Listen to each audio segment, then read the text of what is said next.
Industries, no conflicts of interest. Madeline Martinez, Oregon Normal and National Normal. And I opened the first cannabis cafe in the United States. No problem. It's closed. Anna Holloway, Office of Commissioner Chloe Daly, no conflicts. Chloe Daly, Portland City Commissioner, no conflicts. Supriya, Service Director for the Office of Canadian City Clerk, no. Christina Borsi, Licensing Coordinator, Interim Supervisor of the Cannabis Program, no conflicts. Arania Brown, Admin Coordinator for the City of Portland's Cannabis Program, no conflicts. Anthony Dean, member of the public. Right in time. Hi, just in time. Thank you. Mike Rockland, cannabis nurse, public. Goran Halden-Riga, Green State of Mind, some conflicts. No conflicts. Michael Mobley, Strategy, Innovation, and Performance Manager, Office of CPOT. Dr. Rachel Knox, Chair, Oregon Cannabis Commission, and Medical Doctor, American Cannabinoid Clinics, no conflicts. Tim Zerlin, Indoor Cultivation Systems. I'm an indoor producer with BCON. Good evening, Eric Lidstrand, Montgomery County Tobacco Program Specialist.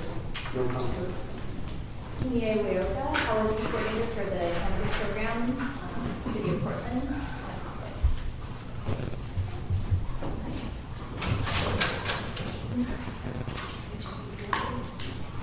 Welcome. Speaker, Trustee Fox, right here by the Commissioner.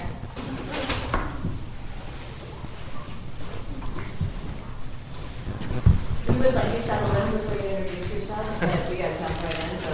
Sure. Hi, everyone.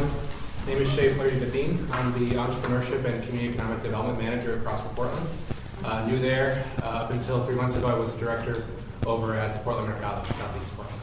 Hi, nice to see you. Catherine Preniak, a project manager at Prosper Portland.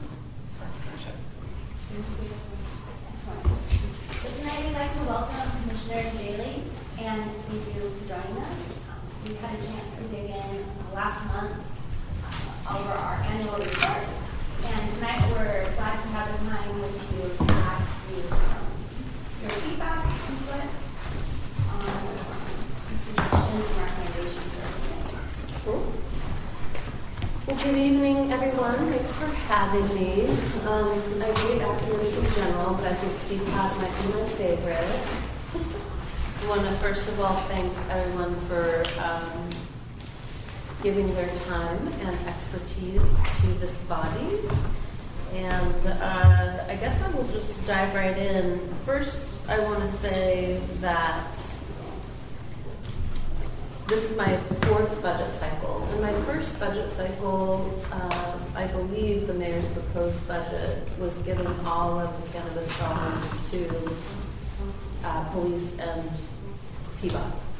And I fought back on that, and I've been fighting back every year to bring a portion of those dollars into civic life for our grants program, which is now called the Social Equity Grant Program, because I believe, and also it's included in the language of the ballot measure, that a significant portion of this funding should be going toward undoing past harm to communities who were most impacted by our raises and failed war on drugs.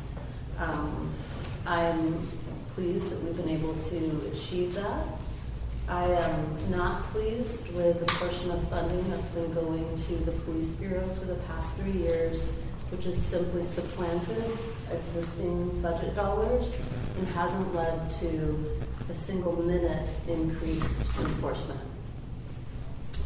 Every budget involves compromises. Last year, one of the big compromises for me was agreeing to the ongoing funding for both the Police Bureau and for PBOT, which is actually my bureau, as I oversee civic life as well as PBOT.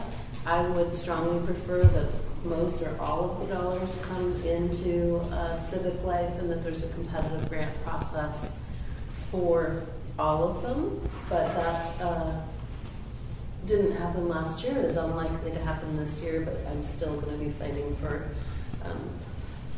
as big of an investment as I can get in our social equity grant program. So I understand that this year we are asking for ongoing funding instead of that one-time funding, so we can have a guaranteed stable source of funding for our social equity grant program. As you can imagine, it's tough to stand up a grant program if you have no idea how much money you're going to have from year. Now that I say it out loud, I realize how insane it is. Yes, but if you don't know how much money that you're going to have from year to year, it's hard to build lasting community relationships. There's always the possibility we have to sunset and then rebuild the program. And so I'm really hoping that we can get ongoing dollars so we can continue with the vital work that the cannabis program and cannabis social equity grant program has already accomplished. I know that some of you at least share my frustration about how the cannabis dollars are spent, so let's just take a second to commiserate with each other. Okay, I already covered this part. And I'll just close. Commissioner? Yes? Ask, just to clarify what you just said about budget, meaning that tax dollars aren't going to be going forward? Or Let me finish my remarks okay, and then I can clarify. So, I mean, here's another frustration of mine. We're putting these some of the grant dollars into expungement services, which I absolutely support, but strongly believe that should be handled at the state level. It was a state law that criminalized this drug. It was the state that arrested and imprisoned people for these non-violent offenses that are now no longer offenses. And so I would really like to see the state take responsibility for that, so that we don't have to spend our precious dollars doing their job and we can make a bigger impact in other areas of the community. I also want to briefly note that as of Sunday, my fair access and renting policy has gone into effect, and I know that one of CPOT's policy priorities is eliminating criminal history as a barrier to housing, and that is one of the many things that FAIR is attempting to achieve. Lowering barriers to housing for people with lower income, with low credit scores, with past evictions, and in some circumstances past convictions. Because we know based on sound research that after a certain number of years, someone with a prior conviction is no more likely to commit a crime than someone who has not been convicted. And we think that public policy should be based on facts, not fear. That low barrier screening criteria is, however, voluntary. We're just requiring that landlords give a non-discriminatory reason for not renting to an otherwise viable applicant. So if you want to visit the Portland Housing Bureau website for more information, and we're offering trainings to both landlords and renters to educate Portlanders about FAIR. Let's see. So thanks for inviting me, and now I will answer your question. Because I was probably using some jargon that's confusing, and I apologize. It happens to the best of us. That may be the way I heard it, but I thought you were saying that you weren't certain how the budget was going to go forward, even through 4 budget cycles. And so knowing that, I mean, there's a timing thing, and there's also, and I'm not sure what the market's doing right now, because that's where the tax revenues are coming from. Well, as far as this year goes, we do have a certain amount allocated. We are going to ask for more. Okay. But those dollars that come into our grant program are one-time dollars, which means every year we have to fight for them. Unlike PBOT and the Police Bureau, who now have the ongoing. Yeah, there's all sorts of. So it's not like it's a continuing program that funds, because that's the way the state distribution is like that, or has been, I should say. Hopefully change, but the distribution going into a certain pattern, if you will. Yes, it might be able to, or, yeah. That's at the state level, that's what I'm saying. At the state level, the tax allocation is set in stone, so 40% to education, where the revenue is going. Right, so Right, we have 3 buckets. It's public safety, recovery, and the kind of more restorative justice, And economic development type programs.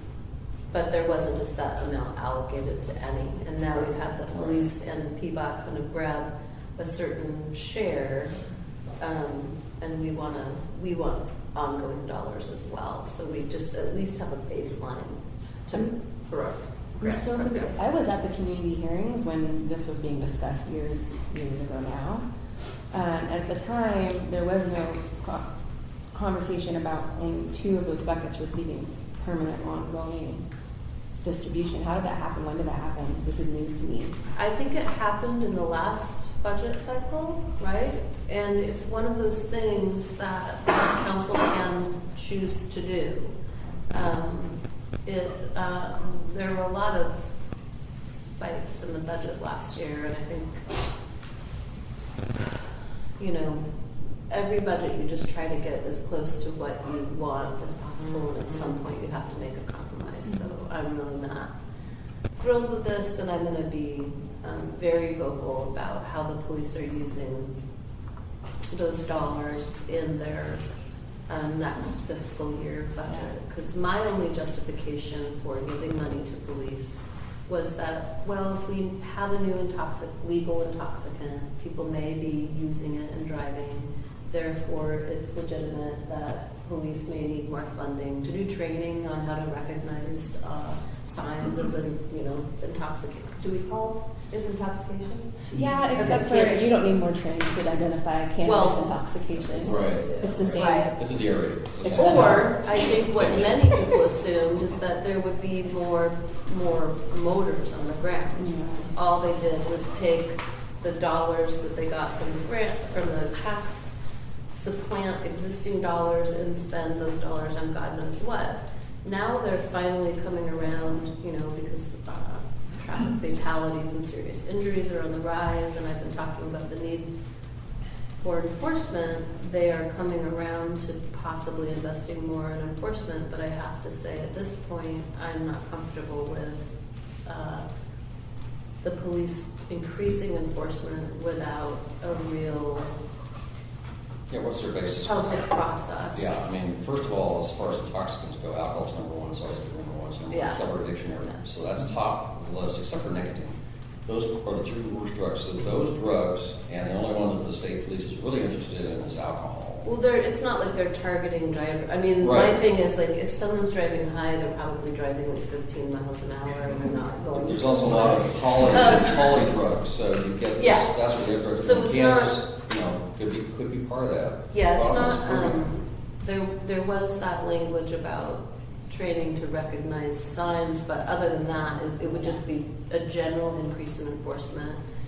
And we have our transportation equity task force looking at the enforcement issue, because the last thing we want to do is create more kind of disparate impacts and negative outcomes for communities of color. So at this point, the only increased enforcement that I can comfortably support is additional radar cameras that just simply catch people who are speeding or running red lights. They take a photo. There's no bias at the front end. If there is bias at the back end, because it's a human being issuing the citations, there's still a process people can go through. It dramatically reduces that behavior where the cameras exist. It's safer because you don't have cops chasing people, and you don't, sometimes police officers even get hit themselves when they're outside of their person. Anyhow, so it's safer, there's less risk of bias, it's, yeah.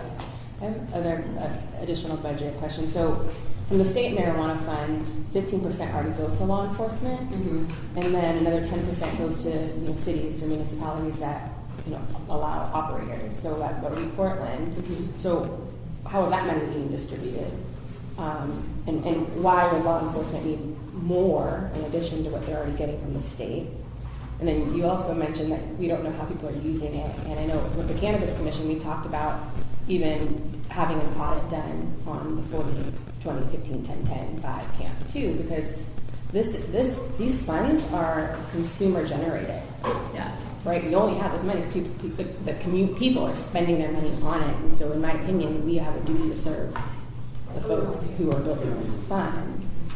That seems lost on everybody else. I think what I said might have been confusing.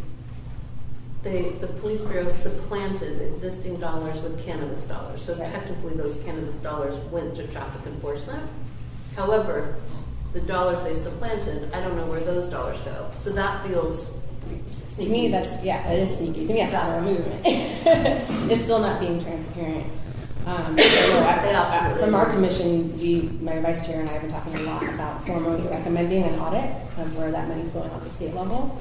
I think that'll be grossly illuminating, but also I would like if Suk or anybody else knows how that money is being distributed outside of this 3% that Portland is receiving, right? If we're receiving that 10% from a portion of that 10% from the state, where is that money We would going? not be able to give that information tonight, but that's a great question. It might be directed to our Bureau of Revenue and Finance or our budget office, but your bigger point about the transparency, where are these dollars going, how they be spent, that is the question.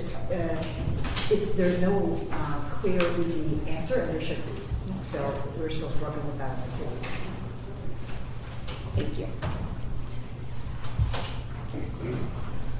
But that's a great suggestion, Rachel. I'm sorry to jump in, and that is the best thing I've heard since I've been the audit. Thank you. I know since we're limited on time tonight, I thought I'd check in with the CPOT members to see if there's anything else pressing that you felt like was a key takeaway from our annual report and the community feedback that you'd like to deliver. I know one thing that came up in the community talk session was that the need for competency training really seems to be pretty vital to the success of all of our other goals. I know we all are pretty passionate about the tax allocation and hope that our feedback is heard at the council tax session. Oh, tax. Yeah. Okay. Stephanie, what do you mean by competency training? I'm sorry, I missed the name. But Got to read the report, right? Read the report. Mike, do you mind holding on to that one for just one moment? Because I think we only have another 5 minutes with you.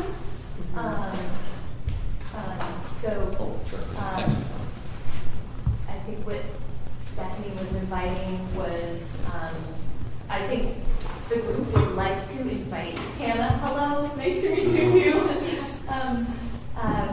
Invite both of you back to have a deeper and longer discussion about the full report. And I apologize that I can't stay. I don't control my own life right now. I'm campaigning, and we scheduled this a while ago, and then a candidates forum popped up, so that's what I get to go to next. So this was a good practice. Thank you. Friendly faces. Thank you for sharing about the housing policy. I think that's wonderful. We're very excited to hear about that. That was very important, pressing issue for sure. The racial equity piece of FAIR, I think, got completely lost, and it was at the heart of the policy. We developed it hand in hand with. I keep inhaling something, and it's not smoke. We developed it hand in hand with housing advocates, with communities of color who were afraid or concerned that as we regulated the rental industry more and more, that the very people we were trying to protect may experience adverse effects. So what started out as a simple look at security deposits ended up encompassing screening, and it's a fairly complex policy, but we realized if we move something over here, it causes some, so it was just this 2-year process of trying to solve for all these kind of loopholes for discrimination and ways to decrease barriers. So I'm really proud of it. We're being sued over it, but the Judge Simon struck down a temporary restraining order on implementing FAIR, so it's the law of the land as of Sunday. Something. Sure. So the policy does set certain look-back periods, what we call look-back periods in the policy for criminal history. So under the low barrier screening standards, landlords aren't allowed to deny for misdemeanor convictions that are older than 3 years and felony convictions that are older than 7 years, or any conviction for a crime that is no longer legal. So that was kind of in its own separate category. It doesn't have any look-back period. It's just no denials for that. Yeah. Big step. Hmm? It's a big step forward. Yeah, it took two years, and then it took several more months to implement, but we did it March 1st. Nice. Very good work, thank you. Thank you, I appreciate that. Well, anything else? You about to drive out to? Well, I want to open my cannabis cafe again. Oh. So that's so. Yeah, I am a huge supporter of personal consumption. Yeah, absolutely. And I think it's really vital because people are outside in the street smoking, and we don't want that. They're everywhere. Not in our cities. They are everywhere. They And are. also it's just, yeah, it's an equity issue because of who can and can't smoke. And it's also just a loss of revenue from tourism, which is Exactly. silly. We That need was those my big dollars, deal. so. Do you have a sense of what the Monday work session kind of tone will be around the flexibility of those allocations and kind of what, I have a sense of what you hold to be important, but do you get a sense that there's support and alignment in the other commissioners around that?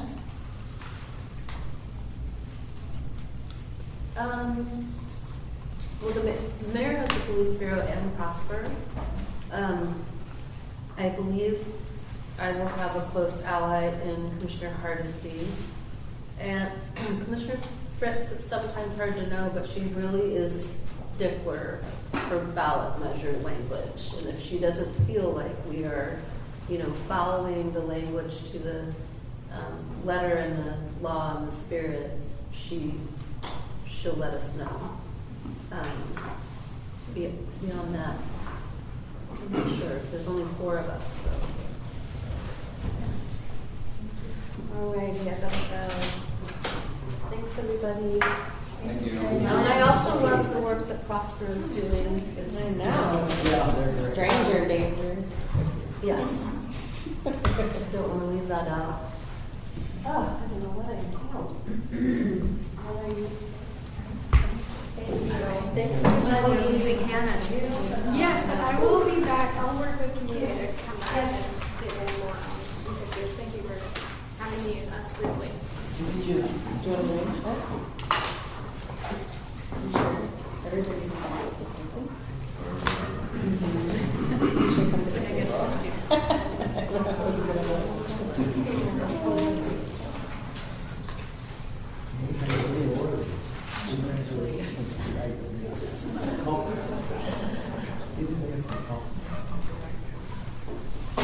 Well, thank you, everybody. This is amazing turnout again. We had great turnout at the last meeting, and I'm sure your leadership team is just as excited to see this kind of turnout. We should tell people that commissioners come to every meeting. Oh. I mean, now that I know you have a burrito bar. Thank you. So I was hoping we could take just a few minutes to debrief a little bit about the last meeting. Those of you that were there, could you share 1 or 2 observations, things that you thought worked really well, or things that people brought to the meeting that you took away with you that resonated with you, and we will then. I will force you into a group activity. I know. But it's the best way for you all to really dig into the feedback that we've gotten over the course of all of the community conversations so far. So, would you like to introduce yourself? Sure. Welcome. Thank you. My name is Jesse Horton. I am a cannabis cultivator primarily, but in the cannabis industry, I've been probably more so known for my work in social equity and starting the Minority Cannabis Business Association and the New Leaf Project along with my wife. So I'm here representing the New Leaf Project, all focused on making sure that we can increase the likelihood of success for Black and POC cannabis business owners because of the fact that these specific groups were disproportionately targeted by cannabis arrests when you look at the arrest history in Portland. So we think it's a very important mission, and it's not really just about doing the right thing. I think a lot of people look at social equity like that. But essentially, these communities are not open to legal cannabis. They're not patronizing their businesses. They would much rather support the traditional market, the legacy market, the Black market, whatever you call it. So I think that these issues are not only important for making sure that we build the right industry, but also important to make sure that we have a sustainable industry that continues to grow. Thanks for being here. So, CPOT members who were here, or who were at the community conversation for the last meeting? Oh, I'm sorry. Oh, yeah. Oh, I'm so sorry. Please, introduce yourself. I'm Rosa with Lamota. I'm Danica Hipson. I was formerly with OLCC with the state for the last 5 years. Now I'm going back to practicing law for the cannabis industry.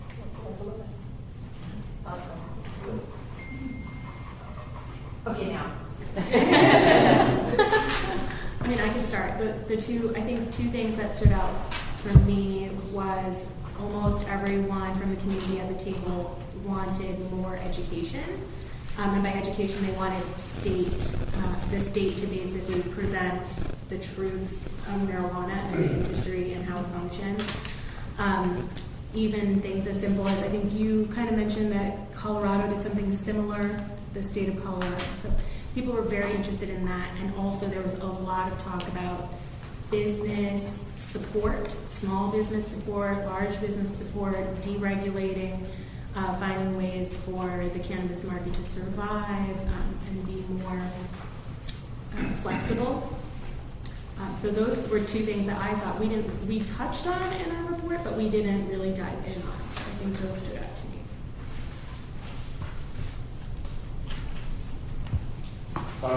I took a lot of things away. Like, it's kind of overwhelming. There was so much good discussion and so many good ideas from, especially the community members, because we kind of all hear each other every month. So it's nice to get a different perspective. Just glancing over this to kind of get my juices flowing. A lot of stuff under sustainability. I mean, I could go off, believe me, I could go bullet by bullet and rant about how ridiculous so much of this policy and regulation is. But one thing that stood out was the equity definition and how Casey from Greenhawk kind of brought that up. It's not so much the definition within the CPOT, whatever, on the website, if you want to call it. I think it's in general, I think, what people as a whole think of it, and how maybe myself included, I was incorrect. But, I think a lot of good came out of it, and it'd be nice to keep doing it. I know that we plan to keep doing it, so. I took away the diversity of it, because I'm not used to being in the room with people of color. I mean, quite frankly, I'm used to being in the room with all white people, and I'm the only one, right, of color. So I thought that was really, it really made it more enjoyable, I would say. And the discussion, it opened it up a lot. Because we don't always see the other side of it, how it affects people. Anyway, that I took away. I enjoyed it.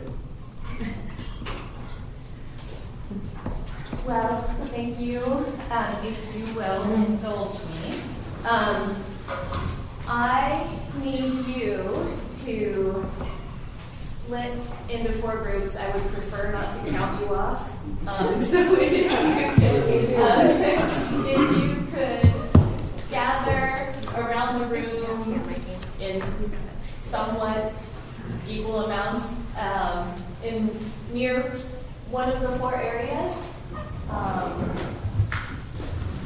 What I will do after that is we're each gonna kind of go through all of the community feedback and underneath that section.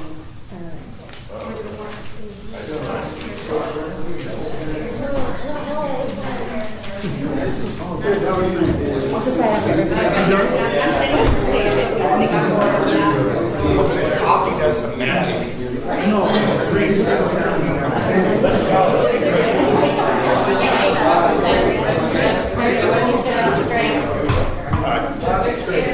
I made some of that. We're supposed to stand, everyone? Oh, he's got Let's see. That's what someone said. Okay. Hi, Lisa, how are you? You came back. Yeah, good. That's it.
items, the feedback that we received over the community talks that we've had. I think we've had 3 now at this point, for your section. So it should be under the 2019 social equity. It's titled social equity, and then under last CPOT meeting, there's also social equity. So as a group, if you can review the items under your section for both of those pieces of feedback, this is how you're going to help me with my work. Yeah, I might put us in a spin cycle here. Okay, so yes. So basically, we have a ton of feedback now, and we want to keep kind of looking for common themes. Some of it will totally align with what you guys already have put together. But some of it might be new and stuff that you want to bring to the group for consideration and to. Can I clarify? So, of these, like we have 6, and they have 4. Of those, are we supposed to see what's overlapping with those, or are these comments and other stuff? I think she can These are like. So these are, what's up already is from your report. Those are the overarching priorities from your report. So are the ones that would fit underneath And again, that? I mean, Are the things that are outside of that keep coming up? most important. Right now, you're just kind of looking for common themes, things that come up regularly, more often.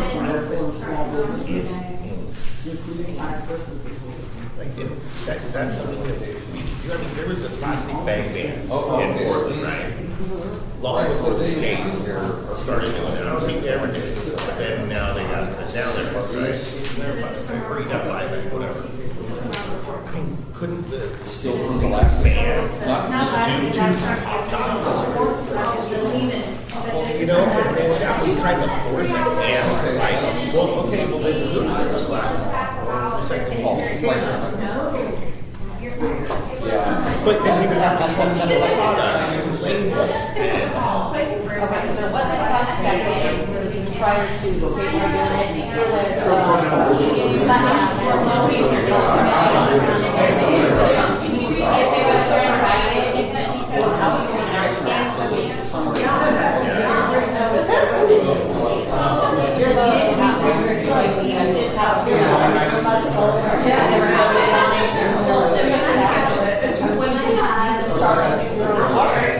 and then we work to get around it, and then all these other cannabis businesses be jumping on board with it. yeah.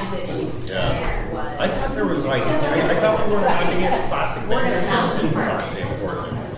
Yeah, that we weren't allowed to get like our groceries in plastic bags and meat trays.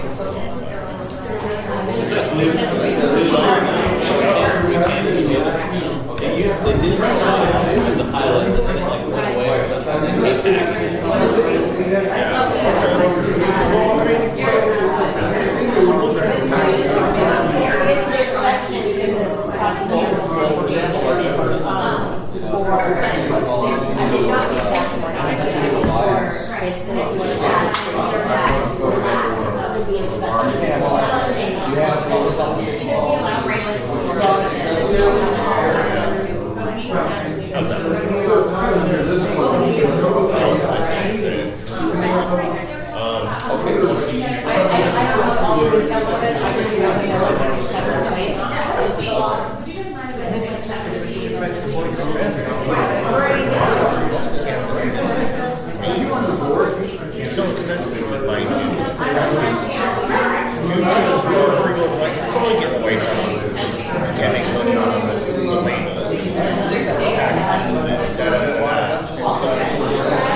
I do. Once you get to a certain point, then it makes it more expensive than it was just tossing, you know? That shouldn't In the mean that it's not responsible thing to reuse it. But to be competitive, so like right now, there's very much when I first came out, I didn't do there. Community work. That's what you have to. But that's something that I noticed. This is Your bottom line is to start paying costs. And that's really where, you know, where's your business going? most of the growth is gone. That would be my conflict of interest. That's what we're focused. But anyway, So, that's one thing, protects all citizens from being pushed out by big business, we talked about that a lot. I'm all about the small business. Just don't you know, we had talked before about, like, when you, myself, and Dr. Knox, we had I think someone else was there. Maybe talk about rent control for It's just not. commercial business here in Portland. And I like that, but man, for me personally, I feel like that kind of, that's right. We can't tell people what to rent their buildings for. No. Like, just more, I think we need to be morally. I don't think it's right for them to charge people more because of guarantee, which is what happens. But, you know, I don't want to be that guy that tries to, I think we need regulating. And so I don't want to put regulation on somebody else. So I think in order to really Third one what it all is boils down to is where we're using focus here, right? See the state back, are you on there?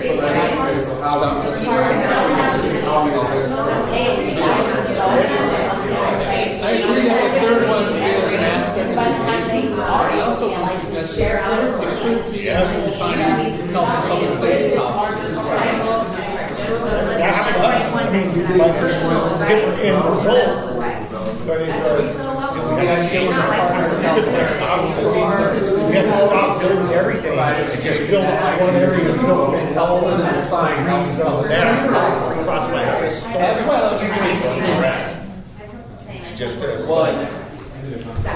And you know, down on the the communication between agencies, I know you guys are working on that. I think I was having a super hard time with the OLCC and then like the TCO and the BBS because right now, like, you know about peer review, right? Even if you were saying, oh yeah. 2015, like, 2015 permits still, like OLCC. Their information is kind of like they were about it. No, they were ready. We had the TCO ready, and they said, "Oh, we don't have the staff, so we're going to push you on to J and say, We don't require that anymore. for what?" To have experience. Yeah, the OLCC does. You have to have it. Tell your story, and now you're going to go. Are you sure about that? Yeah. A lot of businesses don't have a certificate. So you have to have a temporary certificate. So there's $117,000 right there that ODOT is trying to push on them. They don't want to pay for that. OLCC's not going to license them. So my understanding who have to have the correct occupancy for the OLCC would be construction processors. Right. And there is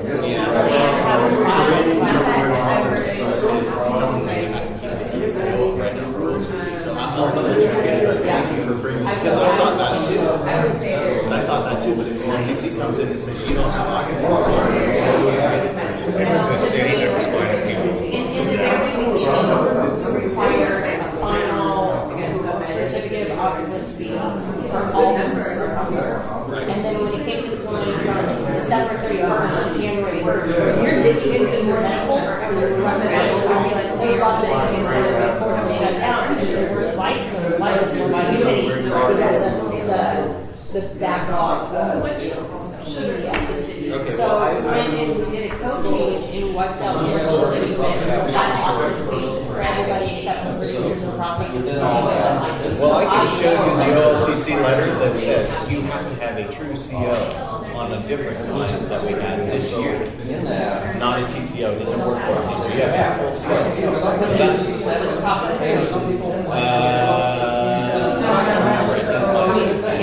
those are the licenses they require,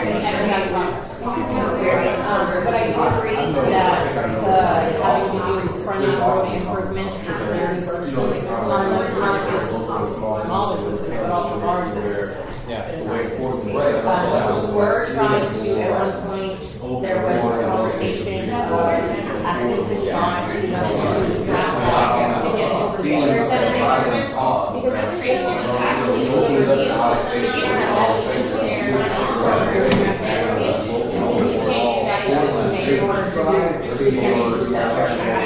Well, right, but they won't issue the CO because PBOT and Public Works are tying all the permits to UBS now. So now I have this CO is done and ready to go. And so I don't know if I need to get some kind of exception from you guys on saying this. I want to do BBS because it's like, can we separate the PBOT and the Public Works stuff from the CO? Because I could start the work on the CO and wait to get the sub to give me my final $178,000. I know of some businesses that have appealed that and they prevailed. It's nice that our company charge a billion, so now we charge a billion. So now obviously, Right, because you know when I'm trying to have my BBS chain with J, I get shut down. So, I mean, if that's what you're waiting on, to get license, like, that's not. Here's kind of the ironic thing about PBOT and cannabis businesses paying so much money, because we had to do it. They didn't like the pitch of our parking.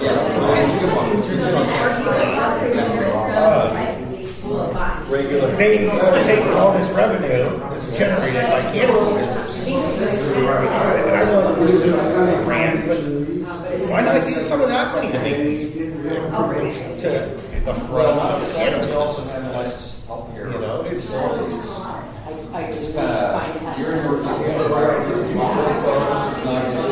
They were asking.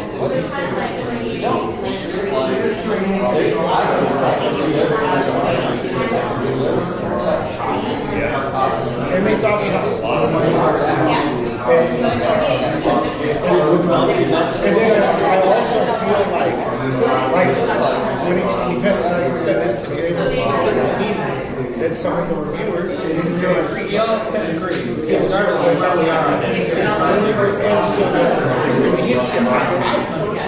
And so the issue over there, I think it's changing.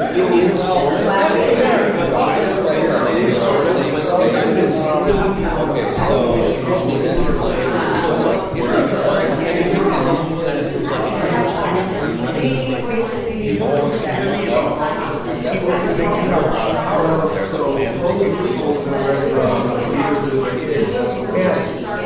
Talk about if a cop has a bad day, they don't want to get pulled over.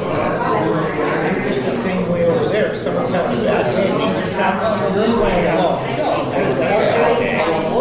And it's just thrown in the look at. You know what I mean? And it's doing everything.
different songs.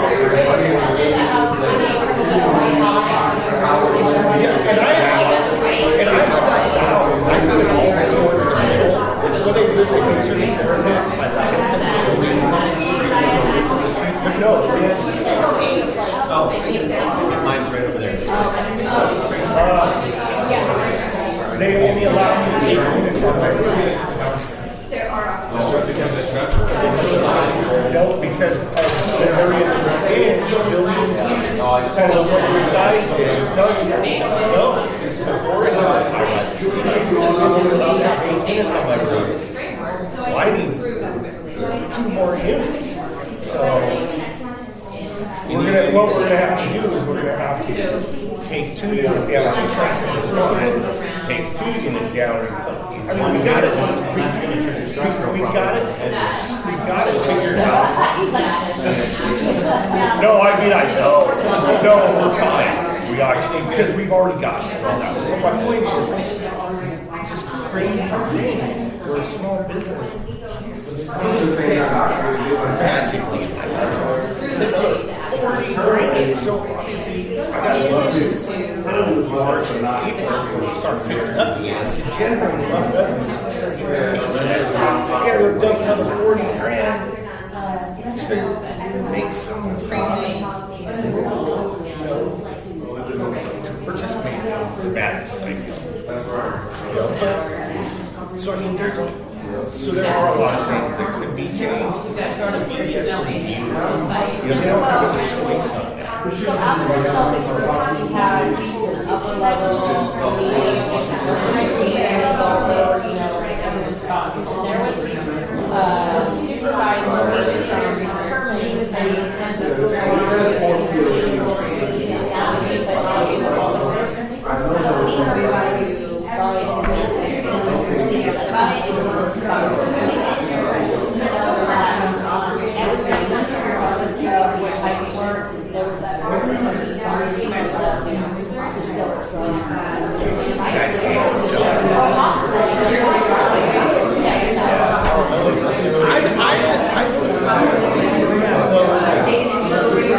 No matter what industry you're in, when something's not going right, take it personal or One thing is I don't like specifically about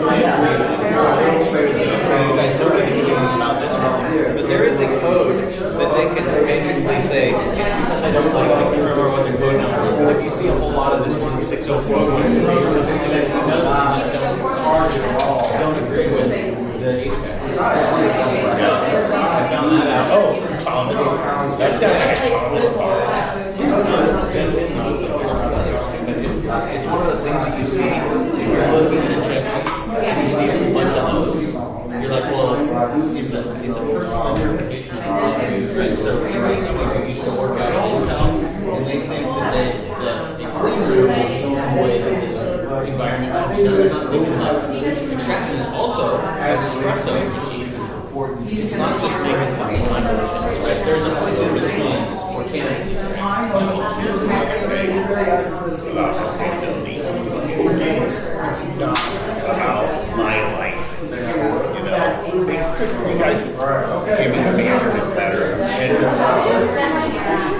I know, but it's fine. They said I would turn my luck, but I did. I got the email, I got everything. They said they had so, but anyways, what I'm talking about is, no, I was using this as an example. I was not even talking about no, but no, I know.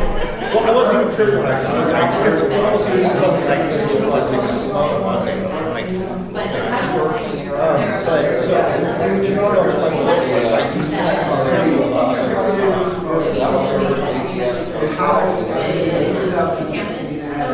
why not?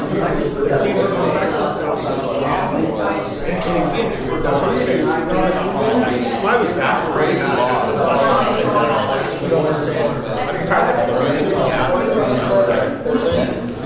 Where investments are going. So there are, but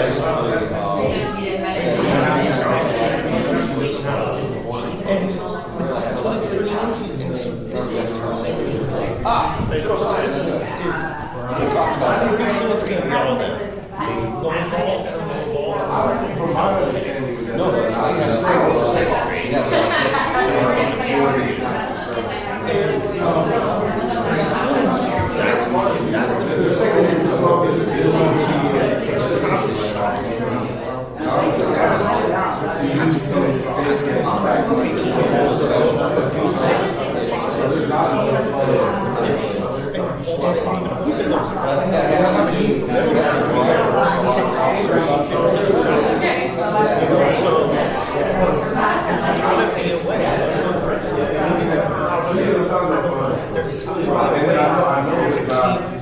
Monopoly from happening is I get letters all the time.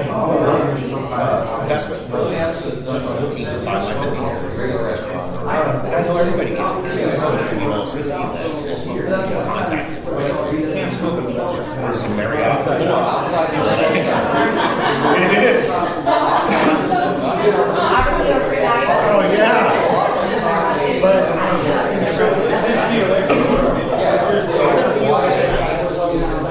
I don't know. I don't know if it's about cannabis associations. They're all in that all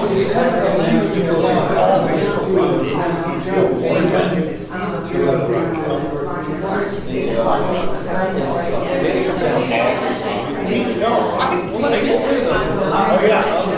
So money came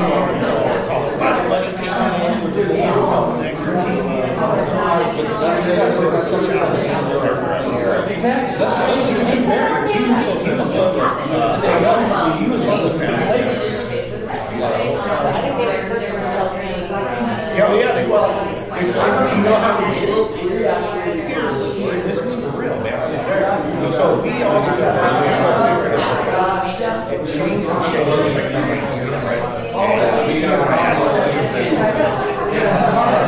about 51%. You're not even getting Republicans to sit down and talk about a carbon tax. Well, it had a lot And so then the grower thing now down to the retail. Then it came down to 51% bringing it over, something like that. 2 years ago, we all agreed on that. We all testified in the state. And it looked like that was going to because it immediately got called out by our lobbyists, our lawyers, about going to the trying to is back in the budget for January. Is then headed up the whole rules committee. Next thing you know, lo and behold, everybody requesting any changes. Now it got changed to, you know, what it is now. And then they sold it. So, Well, I heard the question about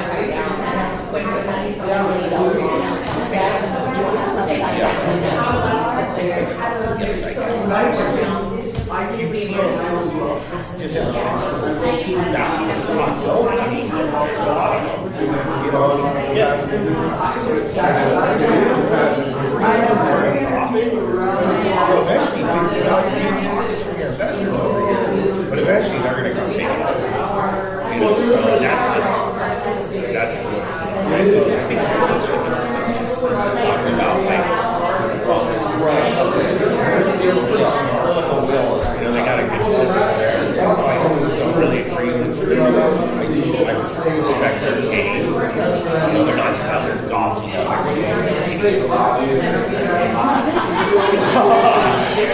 there's a lot of those. I'm sure you see all the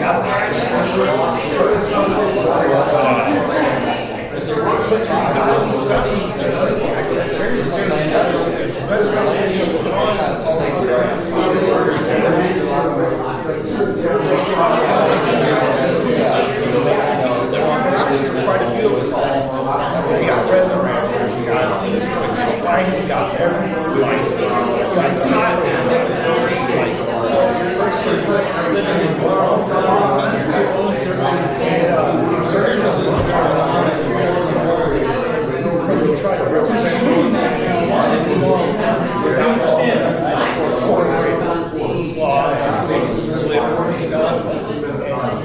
it's really getting hard. So,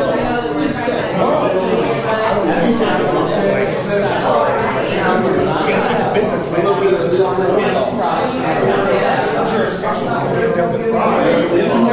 Again, I'm trapped out of being shady and taking away someone else's rights. I just don't, if you show that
kind of like one news report reading back. And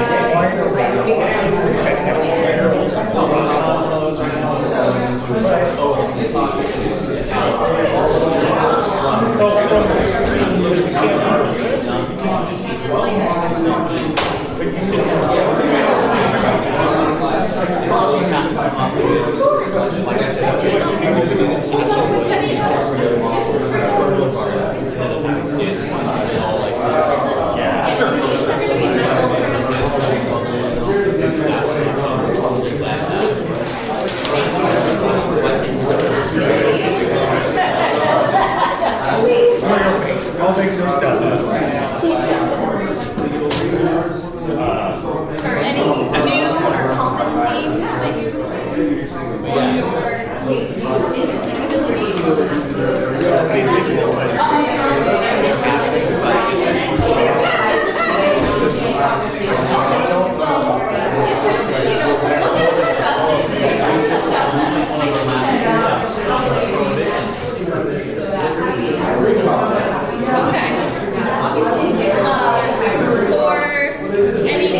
common themes or things that you want to kind of highlight when you talk to the group?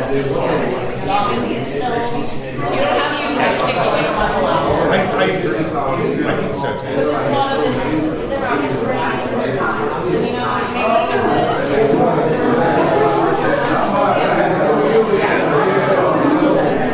I think that it's kind of like everything right now.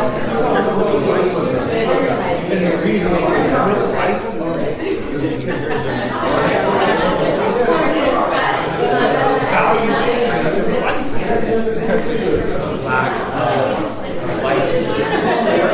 And you can see and that's directly brought up by one of the things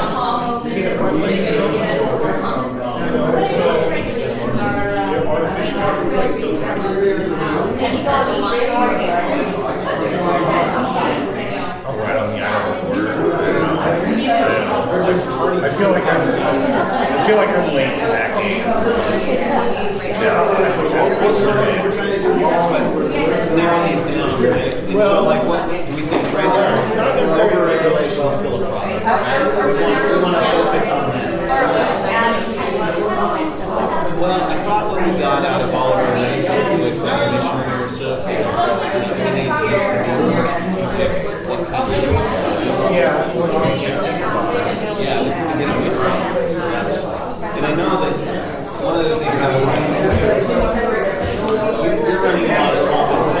We're running a I don't get so many. We're a small business also.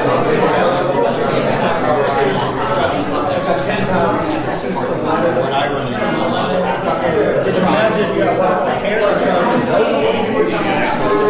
yeah, and these are the members. Well, I mean, that's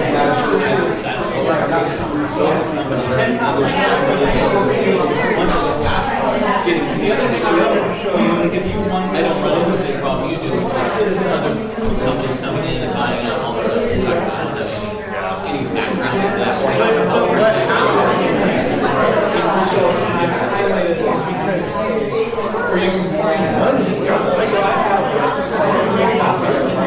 Bought a bunch of sweatshirts instead of paper.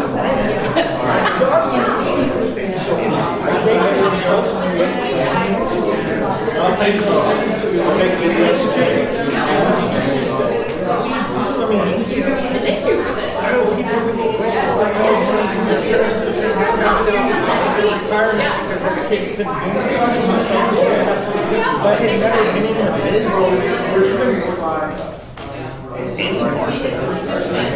I saw that.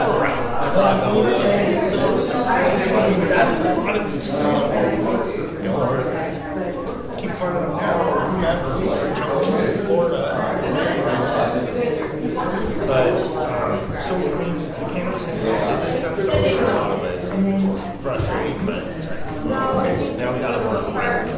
Well, so what can we get the commissioners to help us get through, right? That's what I'm trying, like the regulation, like we know that you guys help us figure out, talk to each other better, and then the state money.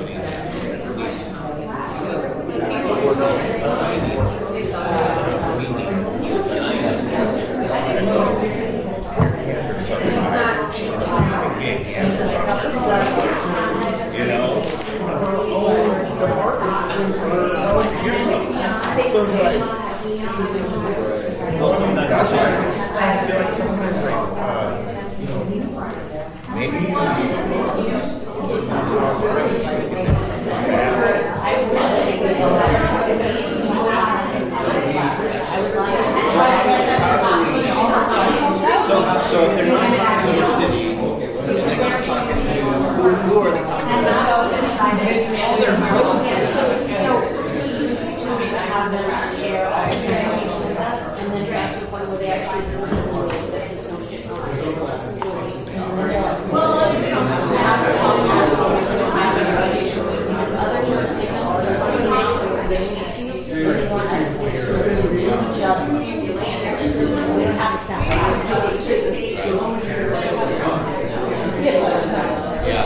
Too bad there wasn't a budget for like liaison. You know, they have access to all of their stuff. And that person getting hammered. But me, there's got to be a way to say this Portland funds the entire city. Honestly, not true. And so they should be bending those backwards. Every whatever they got sailing. So I mean, that's very matter. Where do we push at? all of our areas of there's different proposals, it's not really violating warning letters, any type of action. It's really telling they send us that. Why don't you guys stop doing it? We don't find out when somebody gets home, or somebody gets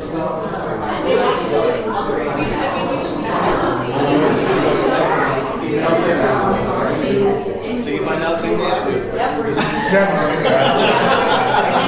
really frustrating. And we'll go there and it's like,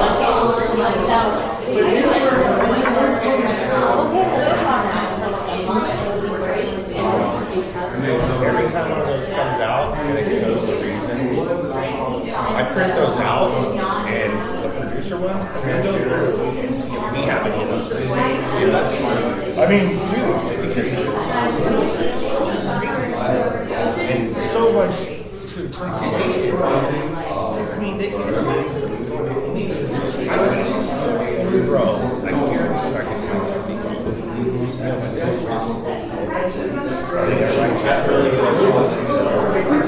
It sucks, man. Living in like half of here all the time. I read them too, and then when I walk in, my clients are notice something going on. I want to fix that. And it's not, none of it's dishonest, trying to get something over.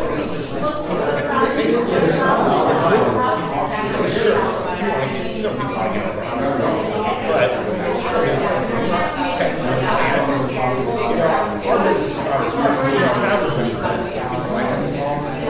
Or we're getting that love and whatever. Just happens to be coming in. But no, I'm trying to take myself off. That's why that was an okay tip. So, okay, so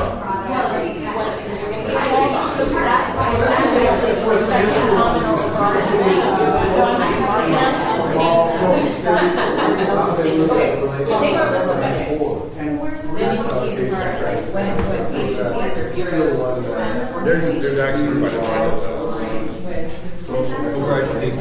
Danny and Tim would have like, yeah, I know. Well, I feel like when we talk about it, it helps kind of to see from our perspective, and Christine can share like the whys that it's not been the same, and kind of see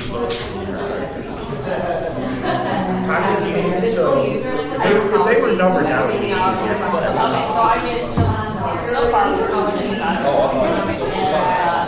marketing, advertising, requirements, packaging requirements, saying I'm doing a good job, and selling businesses, have an overall length and time to please increase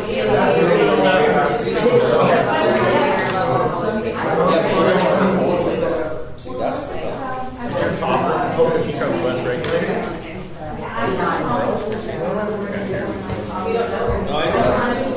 well, that's what report she is. I'm looking at the 2019 Cannabis Community Talks that we got summary. This is like the 2020 results. Okay. Maybe, are we supposed to compare with these people though? Well, I'm too busy. I think what we're trying to do is consolidate some of the So now, we're looking at 2018, but 2020. Yes. Nice work. Yeah, because we compressed some of those 2019s into this a couple weeks ago. And then they were like, it's too many, we need less to actually be actionable. And so, I mean, I'm feeling like I'm hearing Tim, small business thinker. That has a lot to do with the first one, the second one, the third one, the fifth one. So it's like a small business overarching thing. And then I'm talking, we didn't talk about establishing somewhere over in Cannabis. I don't know anything about this. Overregulation of the industry and the sustainability of the last one, those are pretty tied together. And that kind of ties that into small business because it says big business pushes for more regulation because they can afford it. I don't know any people that are pushing for more regulation. Not yet, but that might be eventually. Yeah. So I think that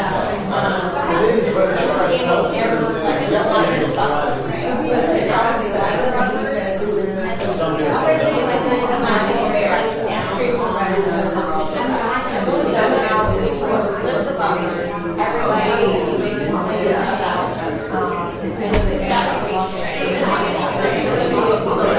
It's a wild west out here. Hear that again.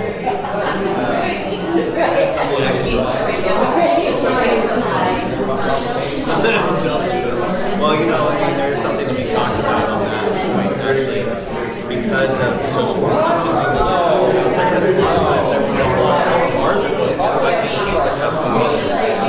don't have liquor stores. You can't get a liquor store. Yeah, so that's why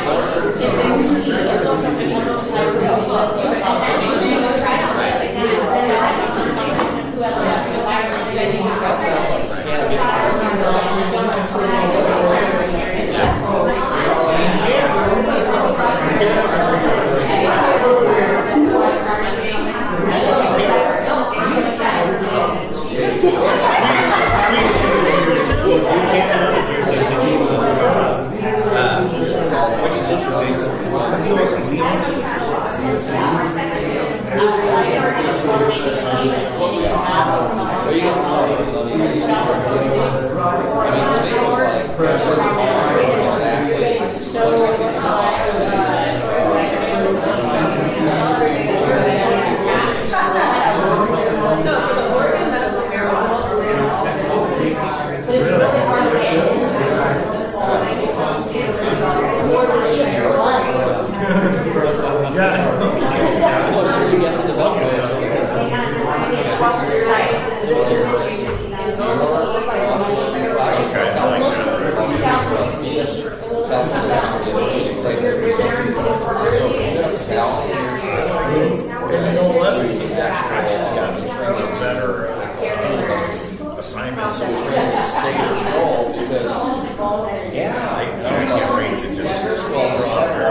What are we talking about here at federal legalization? What are we talking about in this last one? I don't know if I'm clear on federal legalization and accessibility are most important. That's the exception. That's not typically. Because that was under state Congress and then so private, you know, so then created. And one also opened up like no, absolutely. But won't that also be like when home first buys everything else?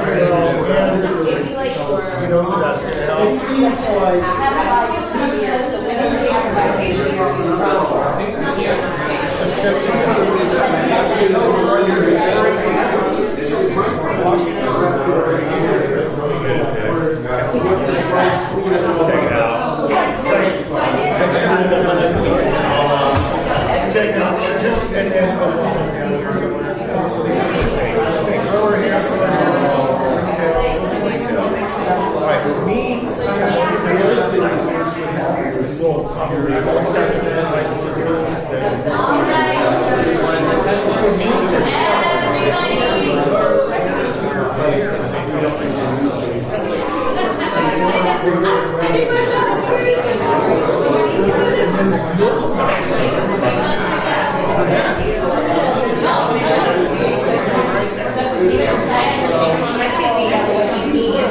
Right, and as soon as it like goes,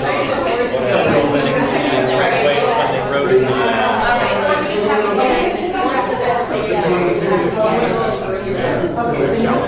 What I heard was that once they start, once that does happen, actually people are going to like, there's a whole product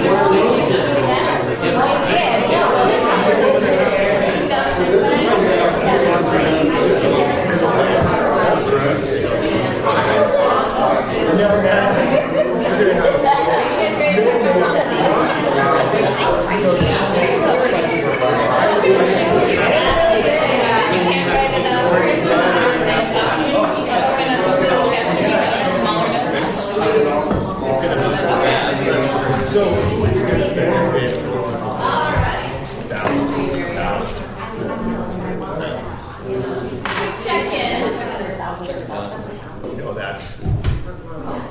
Depending on where you're at, we could take the break now, and then after the break come back and share common themes. Or if you guys want to just dive in right now, we can take the break after that. But I wanted to check in and see if you guys feel like you need. I'm good. We're good. Mom, are you good? Everyone's good? Okay.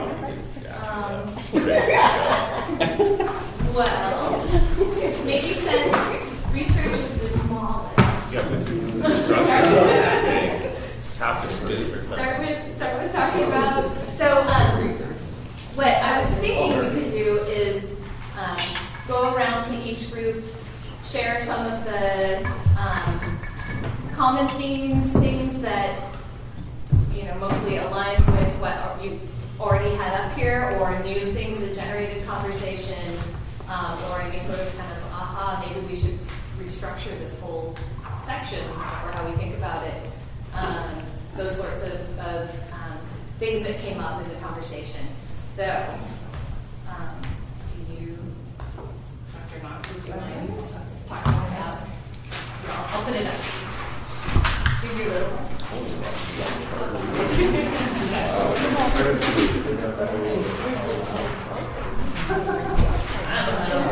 There's too much marketing. Okay, so research is on everybody's priority list.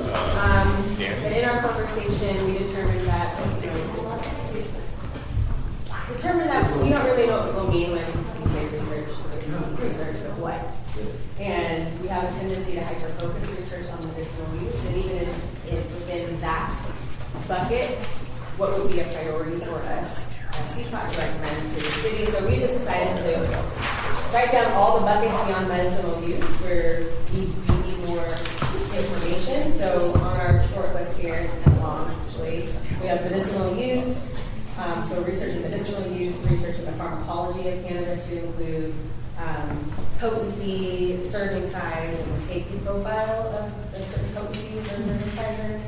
Epidemiology, but also public health and safety, impact or sustainability impact, ecology impacts, economic impacts, and the landscape. Like, what is the snapshot of the industry right now in Oregon, and maybe some of the implications of that. Testing standardization, tax allocation, like an audit, social equity impact measurements, which might include, what are our standards to determine are we creating wealth? What is the sustainability of our social equity endeavors? And then competency surveillance, and that really is surveying community and the industry and workplaces and regulators and policymakers and Black and Indigenous people in what they know about cannabis or the industry. And the idea now is to survey all of these buckets and together identify what we believe might be the high priority areas for Portland to get behind. And we don't have that answer for you. But what would be very important to do in general is to break down each of these buckets into subsections, so sub-priorities. and then help identify what agencies or bureaus or personnel would be necessary to conduct that sort of research. So we can do a little bit of heavy lifting once we identify high research priorities that we think the city of Portland can advocate for.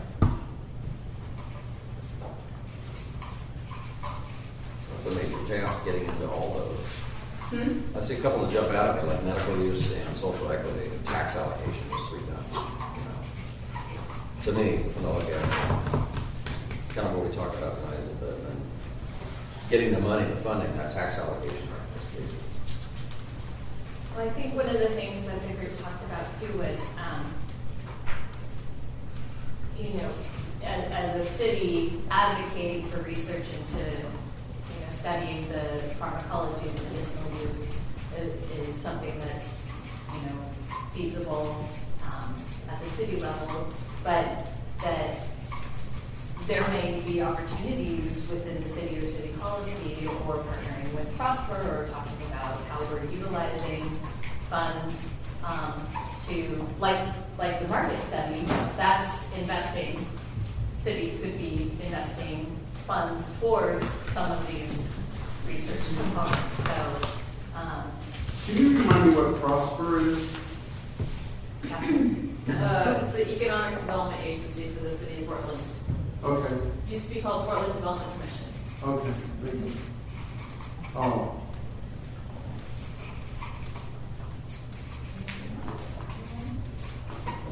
anyone have any thoughts about kind of thinking about research in this kind of multi-dimensional way? One of the things we were talking about too is the focus so far has really been on the medicinal and pharmacological piece, but there are so many components of research that are missing or lacking, or there are people or there are organizations that are doing that we could be tapping into. I think some of the economic, some $200 report that comes out every year. They've got their industry reports. Looking at some of those, we had talked about some of those in our group tonight, and like your orange sheet says prioritize data collection and analysis. Well, one thing we were running into, or problem we were running into with some of the things that we were talking about is being able to get that data. For example, the LCC doesn't give up anything. I think we can't get from the commissioner where the money's going.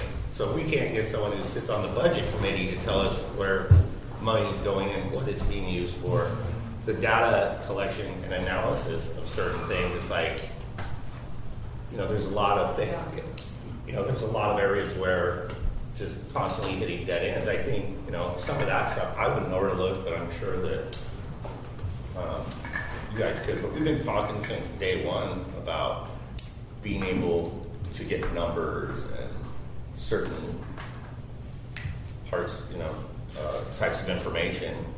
And really, it's like, do you guys feel frustrated that we don't get a lot of that too? I mean, I think or is it? And just got told that they're going to give up that tax allocation again this year to the police and the people out there getting that money again. But not even just, my point talking about that was if someone who actually has power can't receive numbers and data, then where do we go for numbers and data? I think it's really insightful to look at it in all those different areas, especially like social equity and things like that, because Portland, I think, and also the state of Oregon does require reporting that other states do not require, like water usage, every time somebody renews, like energy usage, versus what was expected and what actually happened. So those are like, just when you think about intellectual property in Portland, having one of the oldest cannabis businesses or one of the oldest cannabis networks, there's just a lot of information there that not only would be helpful for business owners, like you're saying, but also the city and understanding how to be more.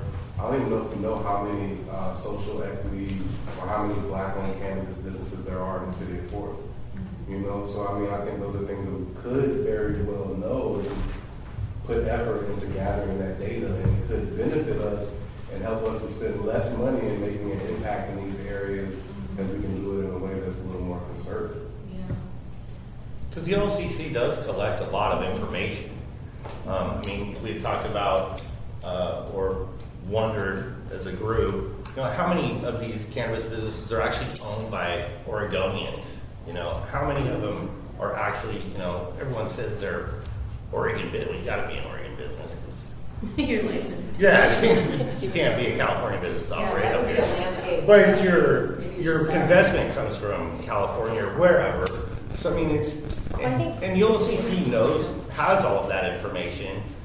But so I mean, How do you we feel can't like it's access any of beneficial? that. How do you feel like it's beneficial for? No, we're talking about just being able to gather any information that's already collected.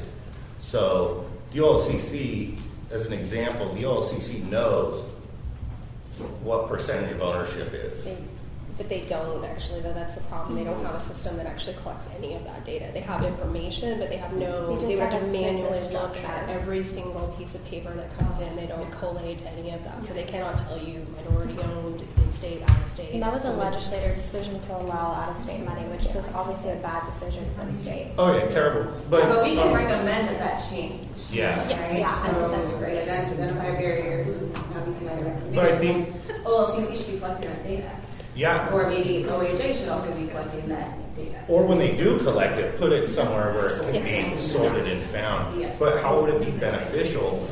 Well, we're talking about sustainability, and I'll talk about it when we get over to our side, but how to support Portland-owned and local business. So, but it was an example. So a question really quickly. Wow, what is there an existing pathway that you can envision where we would advocate for agreements or memorandums of understanding with other agencies in the state to share information like that? I think there are many, but data sharing is not as simple as it sounds, right? And then there's also sets of rules in every field for privacy and other things like that. So yes, that data sharing does happen. It does, and there are ways to do it, but it's not going to be so yes, in theory, but you have to actually effectuate that. But also to the point earlier, sometimes you have information, but it's really not data. And so it's not that useful. And then, yes. But I would say working in many different types of fields in the state, it's not unusual that we actually don't have good data for lots of things. We don't have good data for healthcare and education and lots of things, so it's a challenge. But we could always try to work to do that. But the fact that we didn't know tonight doesn't mean that it cannot be found out, like that revenue. So I feel like part of it is that we have limited knowledge of how to access that data, but doesn't mean that, let's assume it's going to be harder than it should be, but let's not assume that it's not something, it's just maybe we don't have that information tonight. So, but you would identify in an emerging industry, these systems aren't built, right? And then so almost everything you need, we're going to have to build or borrow from another system. So it's like Portland business only, I guess, licensees. It could be part of the form, right, of the application, or Well, for we one could thing, start from Portland. do we even know which license holders are minorities or aren't? So if we wanted to do an equity analysis of businesses that have closed or the viability of those businesses over time, do we even know on that application? I don't think I ever. Yeah, but you can go back and survey, right? We'd have to ask Somebody licensing boards. would, Yeah, because I don't think it's on the application. Yeah, and Unless you apply for the social equity grant for, what's it called? It's not on the application.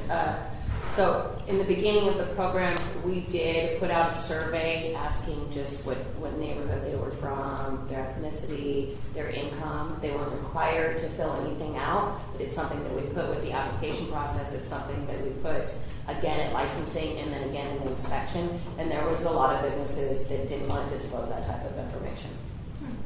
Yeah, they usually don't, but also the city requires, for example, if you're a social equity applicant, In order to get the full discount, you have to prove, or your contractor has to be a minority-owned contractor.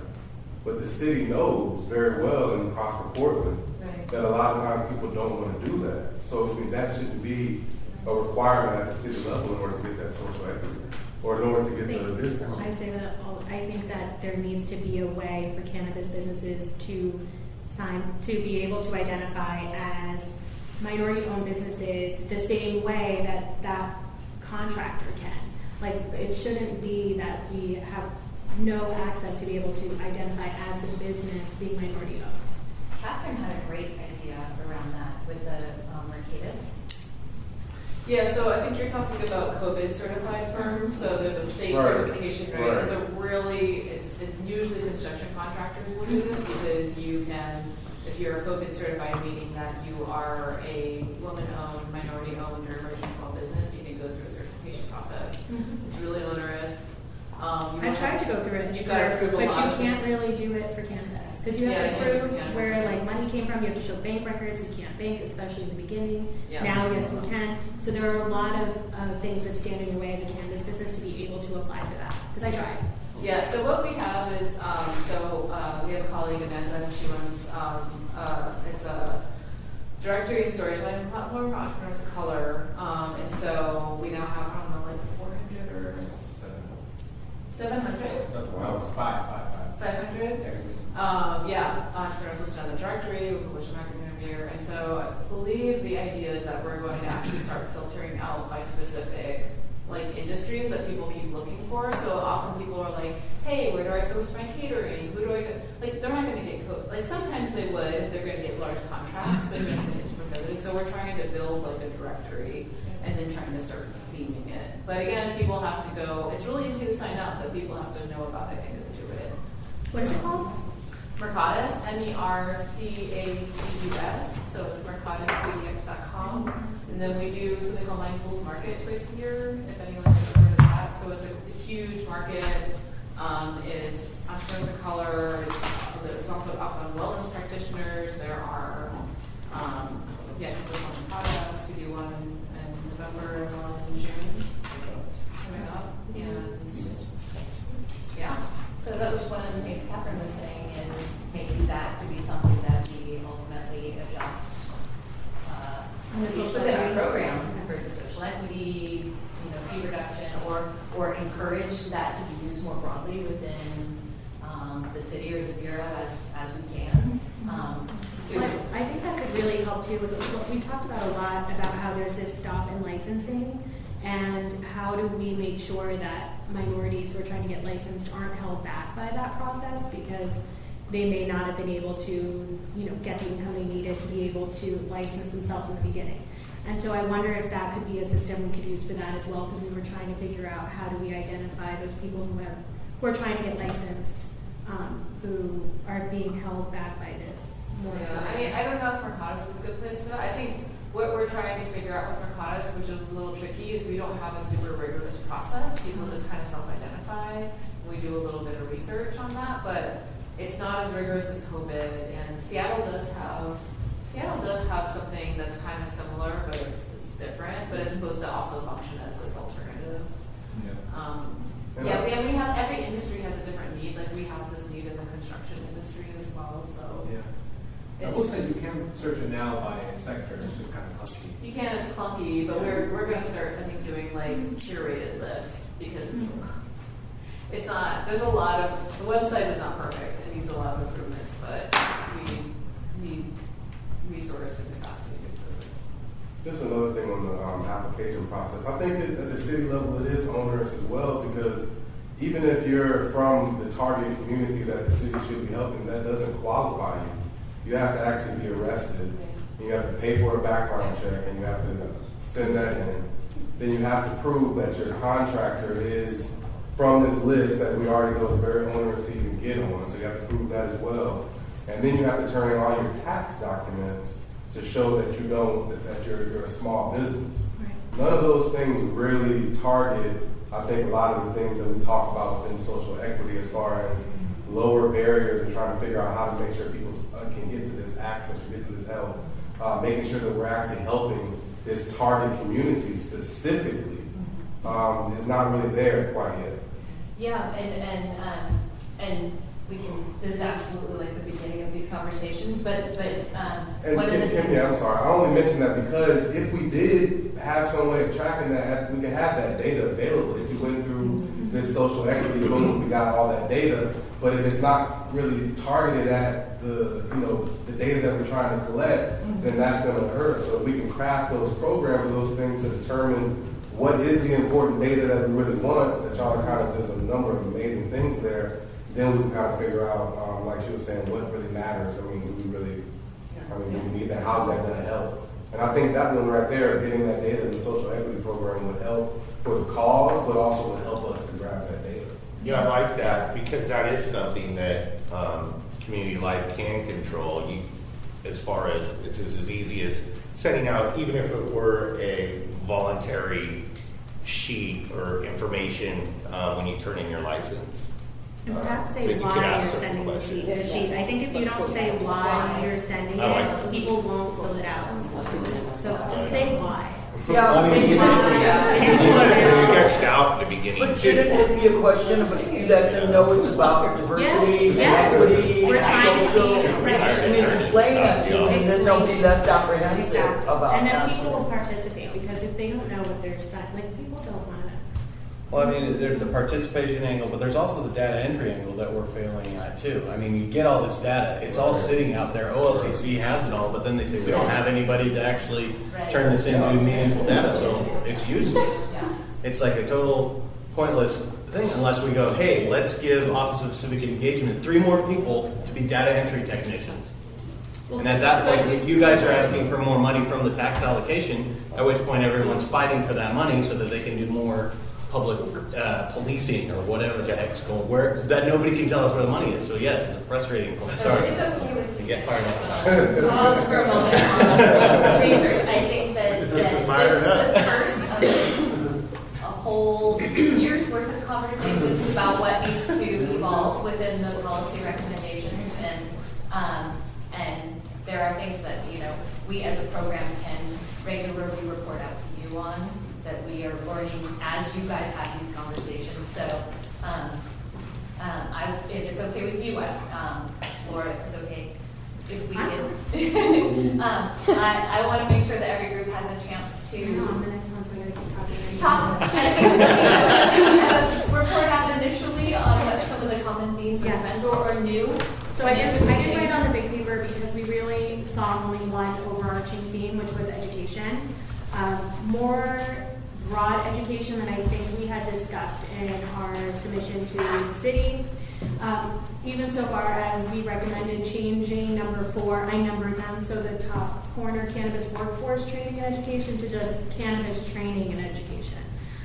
The overarching theme was that people needed education from as simple as what, I don't know if you guys remember the Try 5 campaign, like how strong is cannabis, to what the effects are, to what the city regulations are, how they overlap. So it just seems like there's not a lot of information or information that is put together in a way that's easy for people to find and absorb.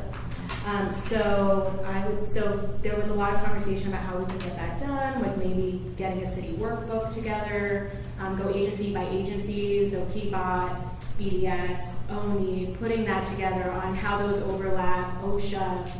In the very beginning, there was a workbook like this, and so I think we can tailor it to how things have changed now. When you were first applying at the very beginning of recreational, there was a big workbook of here's all the people who now regulate you.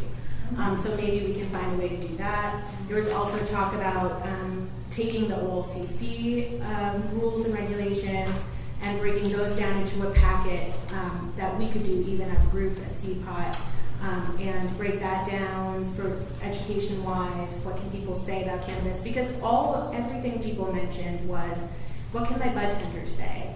Can we say that it has health benefits or effects? And no, they can't. So there's a lot of, and even as far as what can companies say? What about false advertising? What about, companies who are making stuff up? Like, is that fair? Who's regulating that? So I think this is a multi-dimensional thing. And I think one thing that was pointed out is that labor laws and workplace rights didn't come up at all during the conversations. It's not in the notes at all.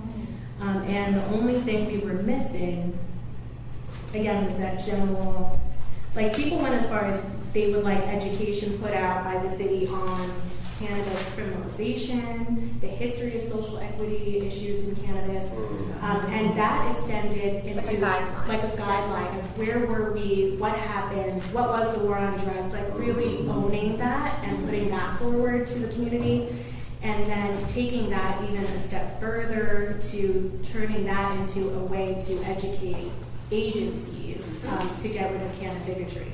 So there was a lot of talk about who's going to do that. Is it a nonprofit? Is it a for-profit that wants to take that on, and then the city can contract them out to do these education seminars?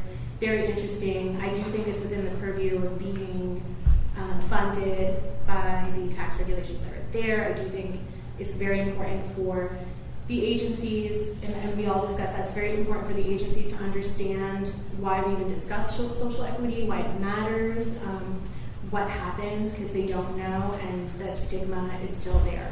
So education is a big, I don't know if it's big. It's a lot. A lot of times you assume that people understand this or that, and you kind of live. No idea. No, and I mean, people were saying that people, I mean, in these notes, for everything from I was so scared, I was so high, it's not the, it's not the cannabis I used to smoke, to, to these agencies are treating me poorly because I'm in cannabis. So, to state representatives saying that they don't understand why we give Black people jobs in high-risk industry. To quote a recent representative in short session in Oregon. And that's exactly why we do. So yeah, it's a big theme. Just how do we engage cannabis business owners? Oh, right. That came up too, is that there was a statement about, and that's not up there either. Engage community, but almost well, like engaging community, but because we're essentially the leaders, right? Right. And how do we get more businesses involved, even at CPOT level? Do we? And there was brought up ideas of, do we reach out to actual business alliances that aren't associated with cannabis and say, hey, cannabis is here, can we join your business alliance? Just to try to get more community support, and then how do we engage? We wanted to actually ask you guys that to think about and to maybe have some ideas. How do we actually get other cannabis businesses to come in? Because so many of these changes need to happen at the ground level. It needs to be us saying we need it, and us as CPOT and us as Portlanders.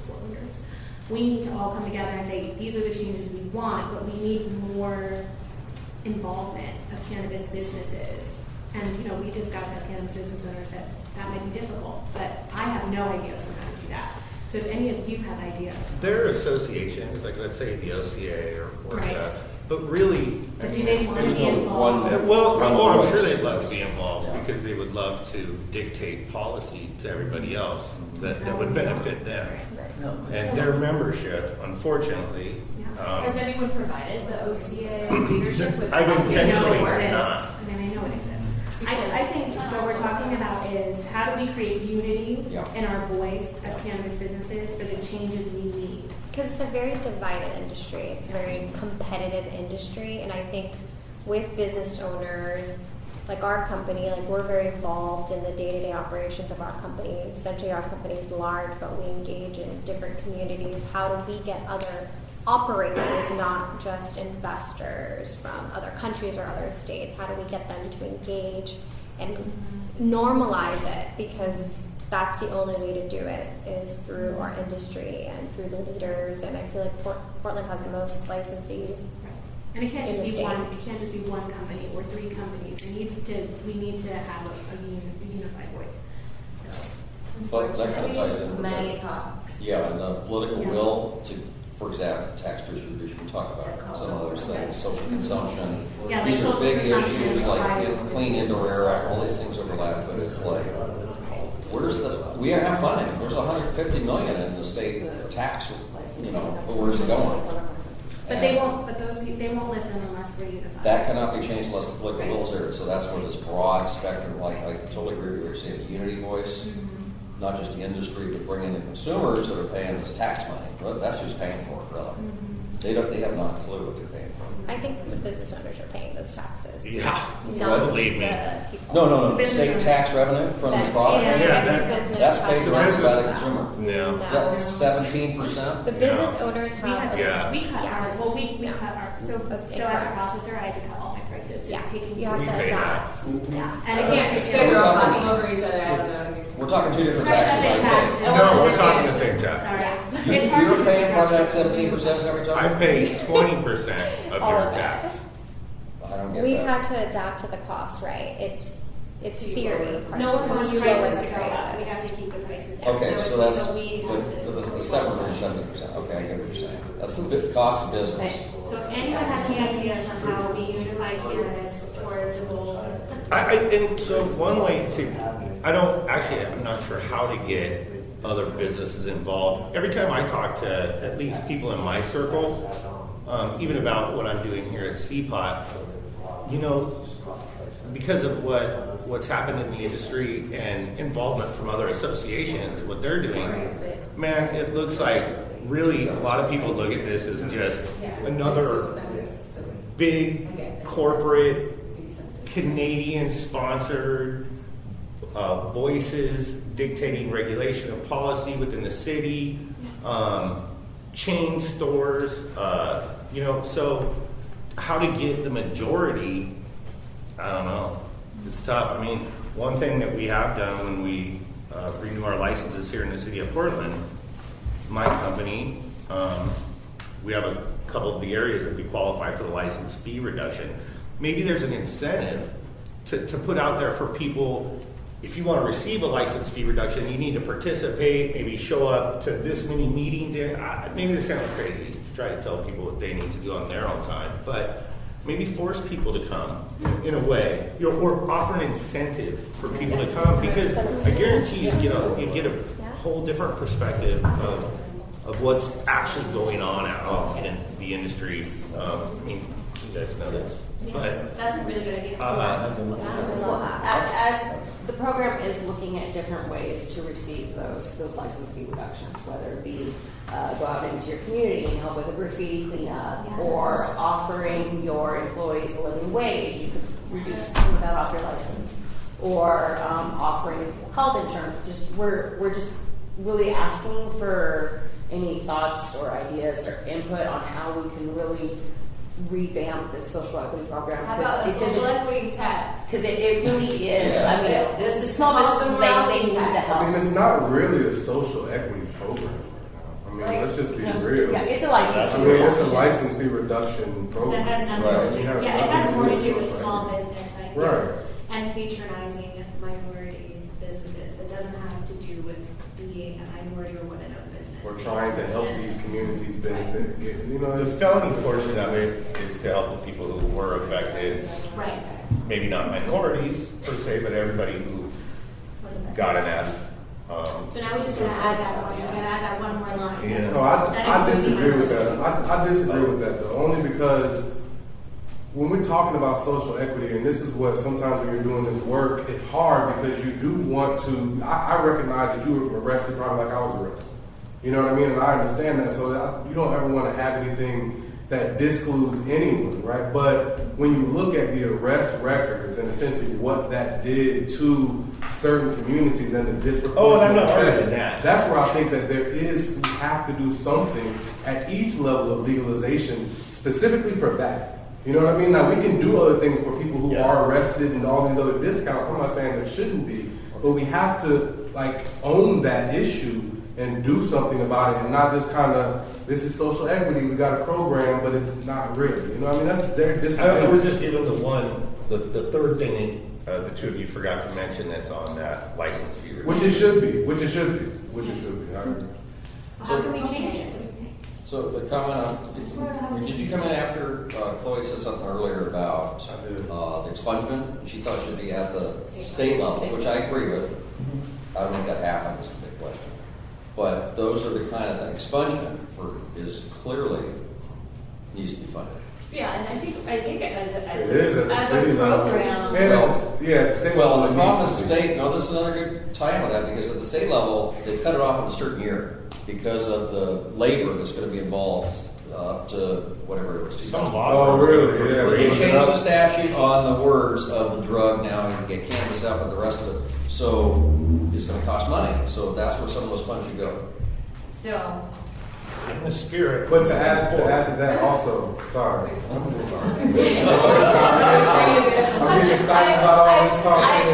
we're getting social equity. But just to add to that, so along with that expungement, that's great, and we have to do that. But then we have to do concerted effort of educating these communities specifically about what's available. You know what I mean? So I think that's where we have to do those things. But then we also have to do a little bit extra in these areas. And I know it gets sensitive sometimes to say that, and I understand that. But I mean, it is what it is. Well, and I think what you're talking about is a comprehensive framework, right? Like I think the group has talked about that from the beginning too, and I think that's what the CPOT's kind of main focus really has been is as often as possible talking about the program, the bureau, the city needs to be thinking more holistically and with more depth and around what social equity really means and should look like. So yeah, you're spot on. And also, I think the city is doing amazing things. New Leaf Project is funded primarily by these tax funds, right? And giving these grants out to Black and brown owned businesses in the city. It is one of the amazing things that the city is doing that not a lot of the cities are doing. So it's a start. You can always get into these, hey, you should be doing this, should be doing that. In cannabis especially, we always do that. But there are some great things that are happening also. Yeah. Cannabis legalization is an equity issue, period. I happen to believe in morality tax. I think everybody who plays in this industry should be paying. So this is probably a new concept, but I really believe in people having to pay a tax into social equity, so it's not just state revenue from the consumer. I don't think that I businesses think that will sustain operators and taxes. licensees should be paying a morality tax. I think that difference can be made up by OLCC and other authorities taking less. But I do think we cannot just rely on tax revenue to solve for our equity issues. I think everybody who wants to profit off the cannabis industry should be paying directly. So I'll talk about that more because I'm sick of us not having enough money to pour back into communities for restoration. It's not just about creating jobs for people of color in the industry. We say that every week. Yeah. But Right. but another It is tax about- would likely shut down any small minority business. Just Say it again? Like another tax on top of our current taxes would It shut doesn't have down to be a small tax on minority top. businesses. I'm talking about a reallocation. That could be the same amount of money that you're spending, but a portion of that goes directly to social equity. Like you shouldn't be paying, nobody should be paying exorbitant fees to OLCC. Some of that money should be going into this equity conversation. Like again, we cannot rely on the government to do anything for people of color. They would have done it by now. So we have to decide to do it. So educating the community on the equity of cannabis legalization period means that you have an obligation to play. Like it can't, in my opinion, it shouldn't be an opt-in. You have to do it, and that should be the standard that we set. If you want to be part of this industry, you're going to help restore these communities that have been harmed by the very product that was weaponized against them. Which some recently legalized adult use states have been able to build in at the front end. Sort of. Well, attempt to. Yes, start to. Sort of. And I would start with these corporate giants entering into this space. Like, y'all have to pay them up. But any overregulation or overtaxing, it's going to hurt small businesses and also hurts those same Black and brown businesses. But I agree. I think the government, I think the city, I think the law enforcement shouldn't be getting that money, that they use ultimately to do those arrests. I mean, wherever the money comes from. Yeah, but even a person of color who we're doing this for, they have an obligation to their own community too. Nobody is safe. Everybody should be entering this industry with a mission and a mindset to serve this population that has been harmed by, again, the product that you want to profit off of that was wielded against them. So if you're Black and Indigenous, you have a part to play too. You have to demonstrate that you're giving back to the community in some way too. We 100% of us have a part to play.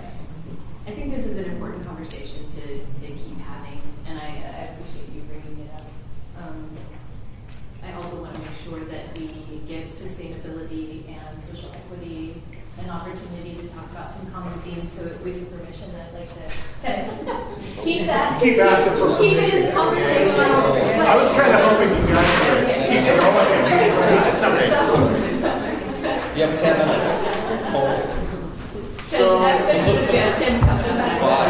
to hang this up so it looks like I remember what I'm talking about. All right, keep you on track with this. So our team went a little bit against the grain, and we compared 2019 and 2020's event notes to kind of to see where things that were brought up a year ago, how much importance is right now still. And anybody jumping and helping out on my line of BS. I see you looking at me. But no, so really one thing that's come back multiple times, and we've heard it, is packaging and advertising, right? So packaging, we know it's ridiculous for a city that claims, in a state that claims to be sustainable, care about the environment and all that. We throw so much stuff away, it's crazy. And plus it's really expensive for businesses to serve all glass containers, you know? It's just way too Let's see, what else do we have? Overregulation, I'm going to go through this quick. Again, we're talking all the same stuff. Permitting and zoning, getting BDS to move things through, stop putting people at the end of the line in licensing over at OLCC, dragging their feet, who knows? I mean, what it's really all about. You know, we always hear staffing this, funding that. Come on. There's people who are getting their licenses pushed through real quick. So, more communication and collaboration. It kind of goes back to collecting data and getting numbers. It seems to me like there's just no communication. And where would there, who would it come from for certain things? I'm trying to figure this out. Licensing caps, residency requirements. A good team. Yeah, you got a lot of doors to knock on, and if no one answers, you're just standing on their porch. Oh wait, I forgot. A lot of money. Licensing cap and residency requirements. It gets brought up, but it doesn't matter because they're both out the window.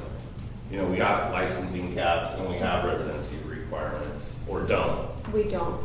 And they're not probably. We should have. They got locked out. They got locked Yeah. out. So that ship has sailed. The damage is done. We can talk about these as we go through it, or we could get some time. Social consumption and tourism. We know that it would generate a lot more revenue, and it would be good for businesses.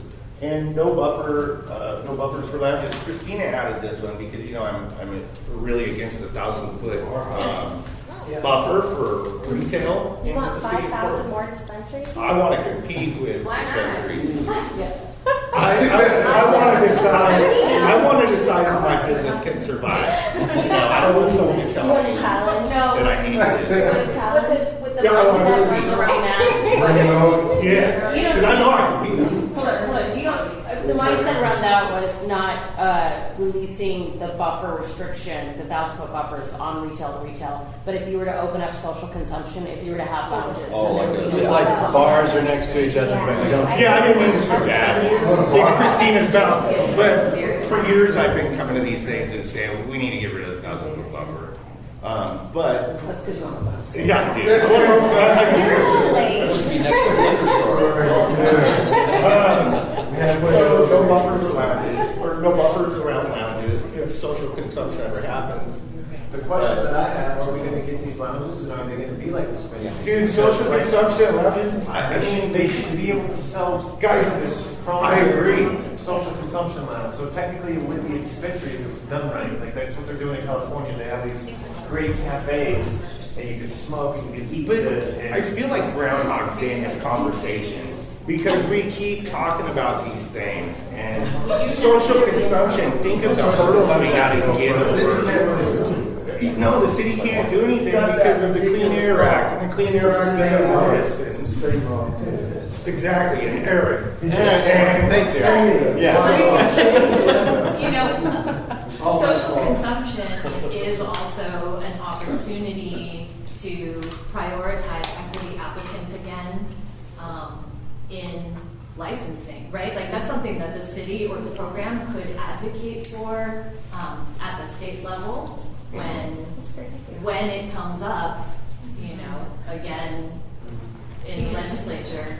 Like these are conversations that we could be advocating for, if, you know, prioritizing, fast tracking, whatever sorts of things that we, you know, it is an opportunity. It is one more opportunity for equity to be forefront, right? So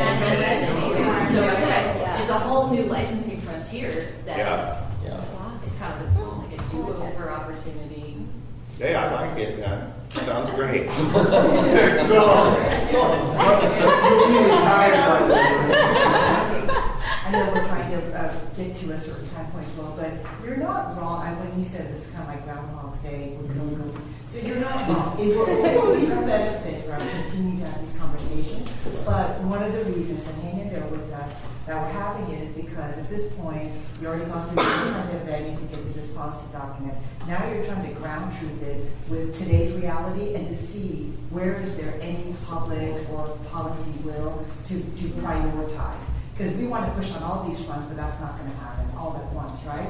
So hang in there with us, but let's also remember we're going over the same ground again because we want to see, are there communities willing to say these are important too? Is there going to be any community or public will to back this up? Because it will not just be the strength of the idea alone. And so, but re-litigating all of the things is maybe not our best. That's always a good conversation, but let's see where we have, if Black and Brown communities, Indigenous communities wanting, if these are important to them, and will they come to wherever it's needed to make these decisions happen. And that's where I still feel like we have a little bit more work to do. We don't know who will be our community, our business, and our policy partners. So let's do this one more round, and then we got to get serious about who's ready to actually show up, to speak up, and then put in a little skin in the game because it's not going to come as easily. And just to clarify my Groundhog's Day comment, if I thought it was a complete waste of time, I got other stuff to do these days every month, so I wouldn't be here if I thought it was a complete waste of time. But that's what we're trying But to it do. is Groundhog's Day, and we are going over the same stuff over and over. Something will happen eventually. But we're smashing them down. I think what Sophie is saying is exactly what we brought up over here, which was we can't do this alone, and we can say all these wonderful things, but we need to find the community. No, we need I to agree. find that support, and I don't know where we find it, but it needs. Should we invite like a few? Well, and then we always talk about we need numbers, we need data. Okay, so now we've gone full circle. Right. And now we're back to, where do we get the numbers? Where do we get the data? They aren't communicating with so-and-so. They aren't communicating, So it's like, eventually we got to stop chasing the tail and say, dude. What can we move forward with? Right. Yeah. I have a question, Laura, for you, and I'm saying for you because you're attorney, you know that background. Right. Another line. She is now. Oh, you are now. Because the whole thing that's standing in our way for cannabis consumption lounges is the Indoor Clean Air Act, which we need to challenge because it is ridiculous. It is antiquated, and we've already got data that shows that there is no negative respiratory problems from being in the room with cannabis. We have a 20-year study. I mean, that's the biggest reason my understanding of it is that there's a prohibition against social consumption. Right. So we need to rewrite that or challenge it at that level and make sure that we have done with it because it's really a roadblock for everybody, everywhere. What kind of money does the city would make from social consumption lounges? What? Tourism? Oh, I had people coming with their little roller bags to come into the cafe from the airport. I'd like to check in really quickly with the visitors that we have. We are moving into shortly the period that we have generally set aside for public I just comment. have one more bullet left, and this one will make me. Diversion to a legal market, regulated businesses being harmed. Yes. You think that's real? It's for real. It's all going to Minnesota. That's None of the the states biggest- in Portland. I think that What is it, what is it saying? diversion to a legal market, so people growing weed and selling it. I mean, there might be a little bit of that going on here in Portland. People, I mean, no, everybody can grow four plants. So I know out of my medical garden, I give people weed all the time. I also own a dispensary and a grow. It's not hurting my business, you know. So I don't know. Maybe it is. Maybe it isn't. Oh my goodness. There are people who sell. But do you know how copies much of my garbage is product on being Craigslist. sold in dispensaries right now? I mean, No, listen, there was a Not as whole much. economic background saying that this is an $80 billion industry in Oregon, and only $8 billion of it is regulated. That means that we're missing out on $72 billion. how can we get in those regulated numbers, but we market. can't find out where the cops are spending their money?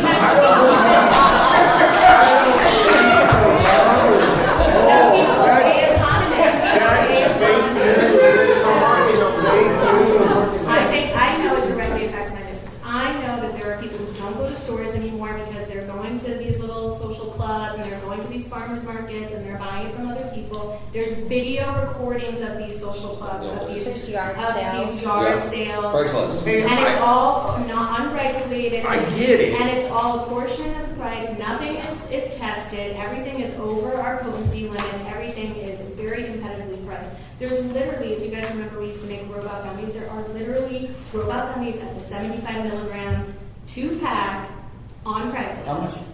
$7.50. And What's the list? I'm telling you, it is a problem. I mean, I know that it is. I mean, I've had people approach me at my retail. I'm going to. He had this great scheme that he was going to sell me some weed and da da da da da. And but you know, so my profits haven't gone down because I didn't. You know, back out. I'm pretty confident. I was confident. I want to make sure that the members of the public who are here are comfortable with us. They've been talking all night.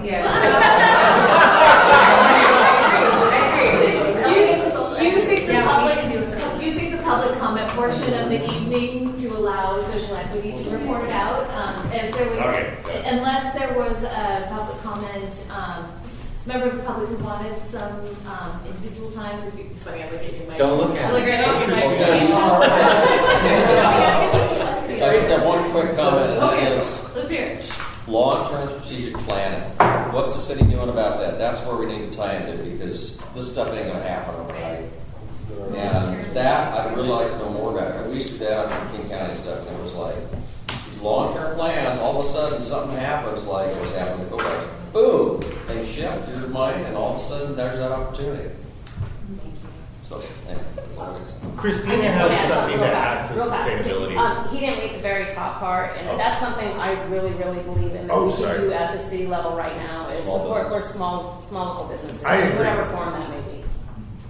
And so I'd like to spend 10 minutes on that. No, but seriously, it all kind of sustainability ties into that, and it is so important. I mean, we're seeing, just think of the last 4 years, how we've seen the landscape change.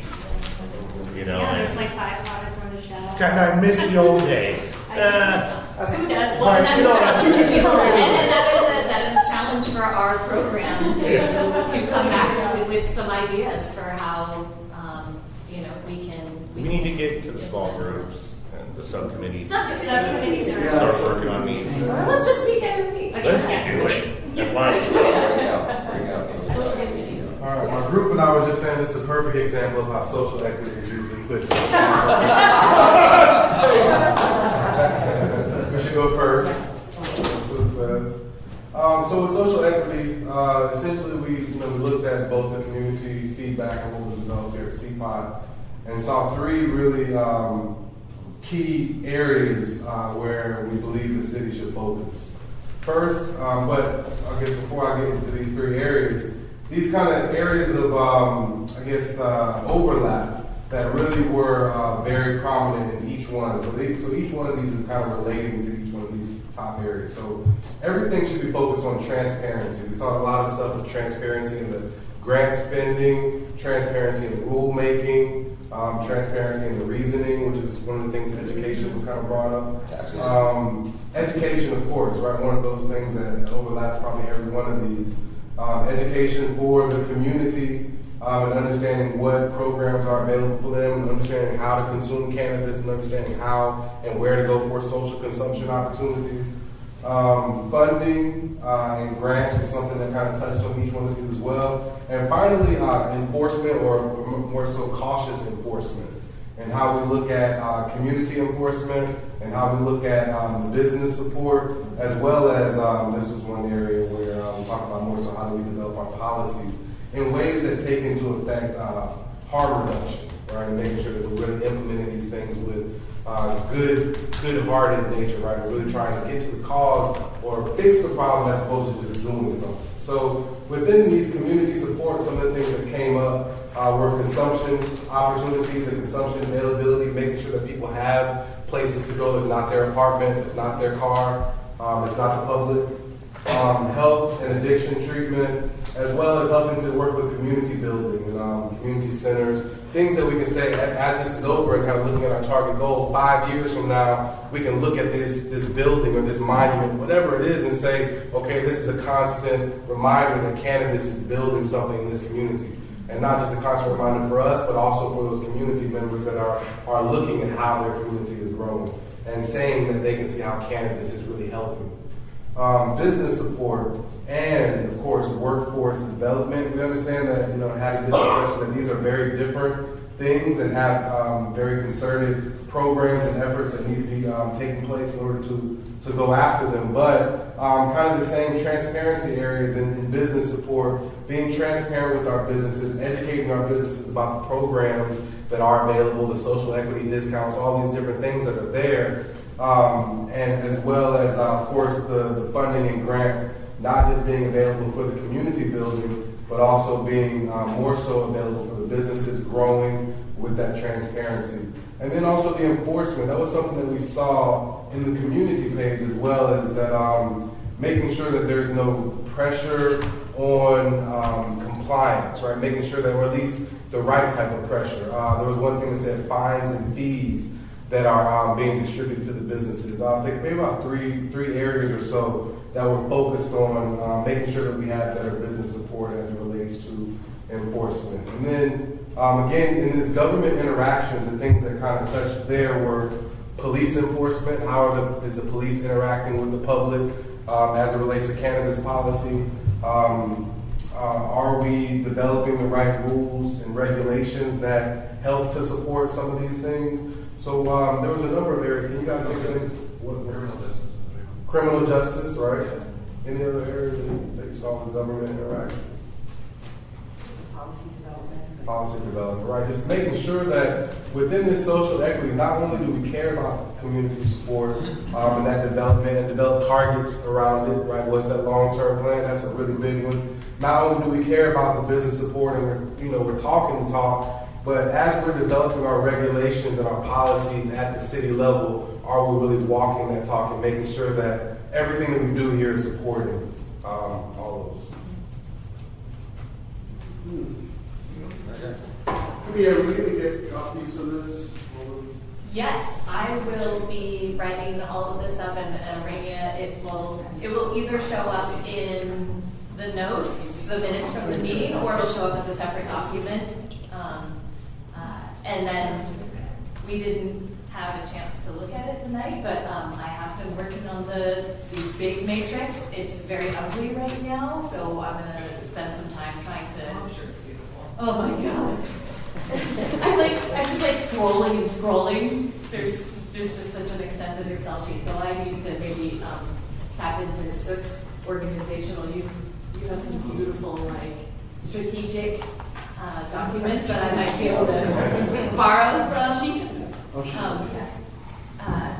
And so that's that I think is the next step for you all is the next meeting will be out in the community again, but slowly but surely determining how is the feedback informing and shaping the work as you move forward, the report as you move forward, and also us as a program getting better at reporting out to you on actual actionable things that we have already started working on. Can I ask a question, Drew? Do we think it would make sense to have meetings dedicated to each one of these components so that we can really make an action plan of what we want to see happen?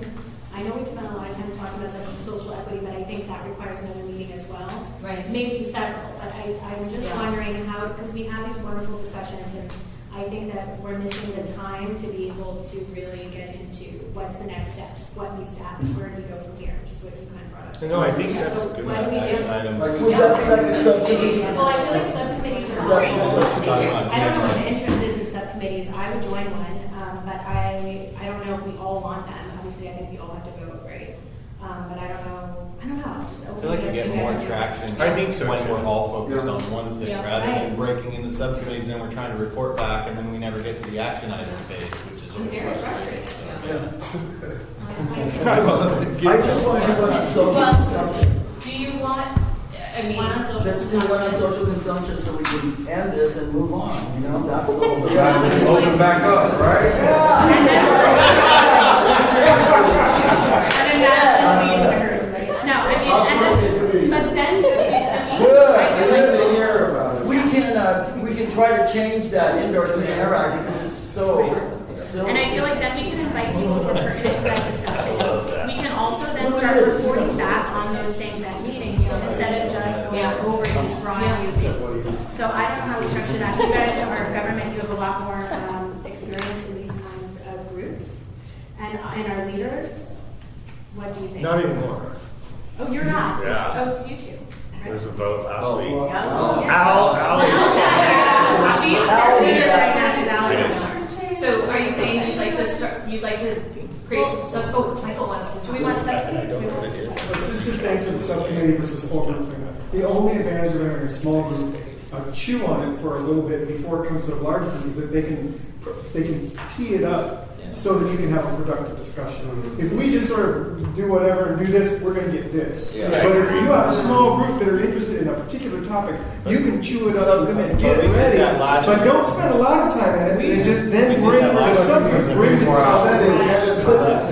We did it last year, and it was successful in the sense that The whole group was a subcommittee. that's what a Yeah, we broke into subcommittee subcommittees already. and that's how we here. because there was like So do we do each one of these subcommittees? hundreds of items, and we drilled it down to. Is there anyone who doesn't want to do subcommittees? Wants to or not? Should we do a vote or something on that? Okay. So you guys already have it in your bylaws that you can have subcommittees and whenever you want, so. Just start an email about it, Okay. and then just see who's interested in what. Yep. Like, should we all submit things that we think should be given to the subcommittee? Because I feel like there's like a social consumption, but then I also feel like these core things need to be subcommittee. Well, so we got to these from doing subcommittees, so shouldn't we kind of get these action items on these 4 items first in like Okay. what you were talking about, the single, like let's talk about this now, nail this one, let's talk about this now, nail this one. Then we can say like, okay, we have these 4 items, we've nailed down our action items first, like suggestions, like let's not have 300 things in each one. Right. We're getting them smaller and smaller, we're getting closer. So let's find those action items, decide like this is what we want the city to do, you know, get someone to do the data, whatever it is that we're talking about. You know, here's these 5 things that we think you could actually push, and then we can give it, hand it off to Sook and say, Sook, please help us. Okay, so I've heard a couple things. I just really believe this is super big. Yeah. And I don't want to see that overcome education in general. So that's my only hesitation. Is that's literally the only thing that I almost feel like needs to be its own. It's almost sustainability. Because it's also social equity, it's also sustainability. That's a state level endeavor. Yeah. So maybe is that a priority for us to have a social subcommittee? I don't know. That might be a recommendation That's for the a- city yeah. to advocate. Right. I don't think our efforts would be best served trying to develop a bill for the state when we're serving the city. Because that's a big endeavor, that's a lofty endeavor. I know, that's why I was like, should be here. I definitely see three solid subcommittees and yeah. research, I don't know. What do you guys think? I think this is also something that the city should be advocating to the state, advocating for the state, except for where we talked about doing the Portland landscape, getting data. So should we on that, separate that? and on the tax allocation. Like, I think it's really important for us to demand that those who are receiving money need to validate their use of the funds. Like, demonstrate to us why you should be receiving this every single year. Yeah. How are you using it to give back to the community? Like, I would be interested in that. I think we can knock off a lot of things by saying, where is it that the city can advocate to the state? Just knock those off. Yeah. You know what I'm saying? Right. Like, let's just be really clear about what those Right. are, and then get into like what clearly do we know the city can do, and then there might be a few other things in social consumption where we can move the dial. I don't know what that is, but like let's just be like knock off the things we know that are just going to be advocacy items, which a lot of these are, not all of them. But and then just like what can we actually build? And we have to do work that in the together. subcommittee. It's going to take a long time to even get there, but you know. So the city could participate and tell us, okay, we're in the subcommittee, what's worthwhile, what we can't do, what's advocacy. Yeah, and it's identified on the matrix now, so I'll electronically share the matrix with you, even though it's appalling. Sorry. I just, every time I open it, I'm just like, But I think okay, but it sounds like you guys want to, I'm sorry, Natalie. No, go ahead. I just wanted to say that defined measures of impairment should be over on social consumption. I just think that that's a really important issue that we're going to deal with anyway. We all agree that the research has to happen before we can have social consumption, because you have to have a basis for everything. Right. So, I think last time we did subcommittees, you voted on exactly which subcommittees to create. Okay. Is that something you want to do right now, really quickly before we go? I think we could start with the matrix and then build the committees from there. Do we need to vote on it? Is that close to the Can we top? vote on having them and then just figure out the rest of the process via email? Do we need to vote on it? I don't think you need to vote Need on to it. say You no. guys want some committees? Yeah. Okay, we need to say committees. Okay, great. Okay. So, That makes me feel a lot. it's a, you know, it's a standing item in your bylaws that you can have subcommittees. It's just a determination of what subcommittees. I will, reach out to you all by email, and then Irene and I will work on finding some dates, in between CPOT meetings. Will you send us in that email what our previous subcommittees were Yes, and who was in those maybe? yes. Thank you. I think the social equity subcommittee was almost all of you. This is Best was last.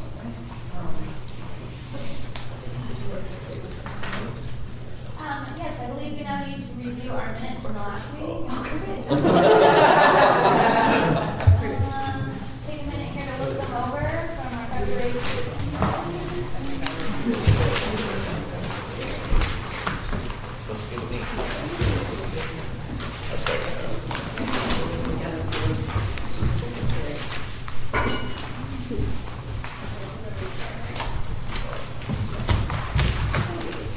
Hey, where are we going next month? Charles Jordan, Where's that? that's North Portland.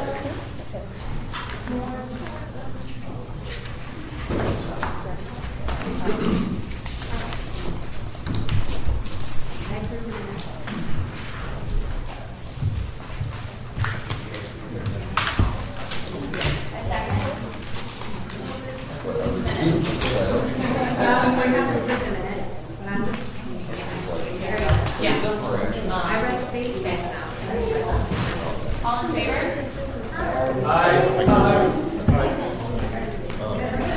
So, Did we Let the record show us the Yeah, canvas. let's do it. Yes. Did we do our names? Hey. Did we do our name introduction? Oh, yes, we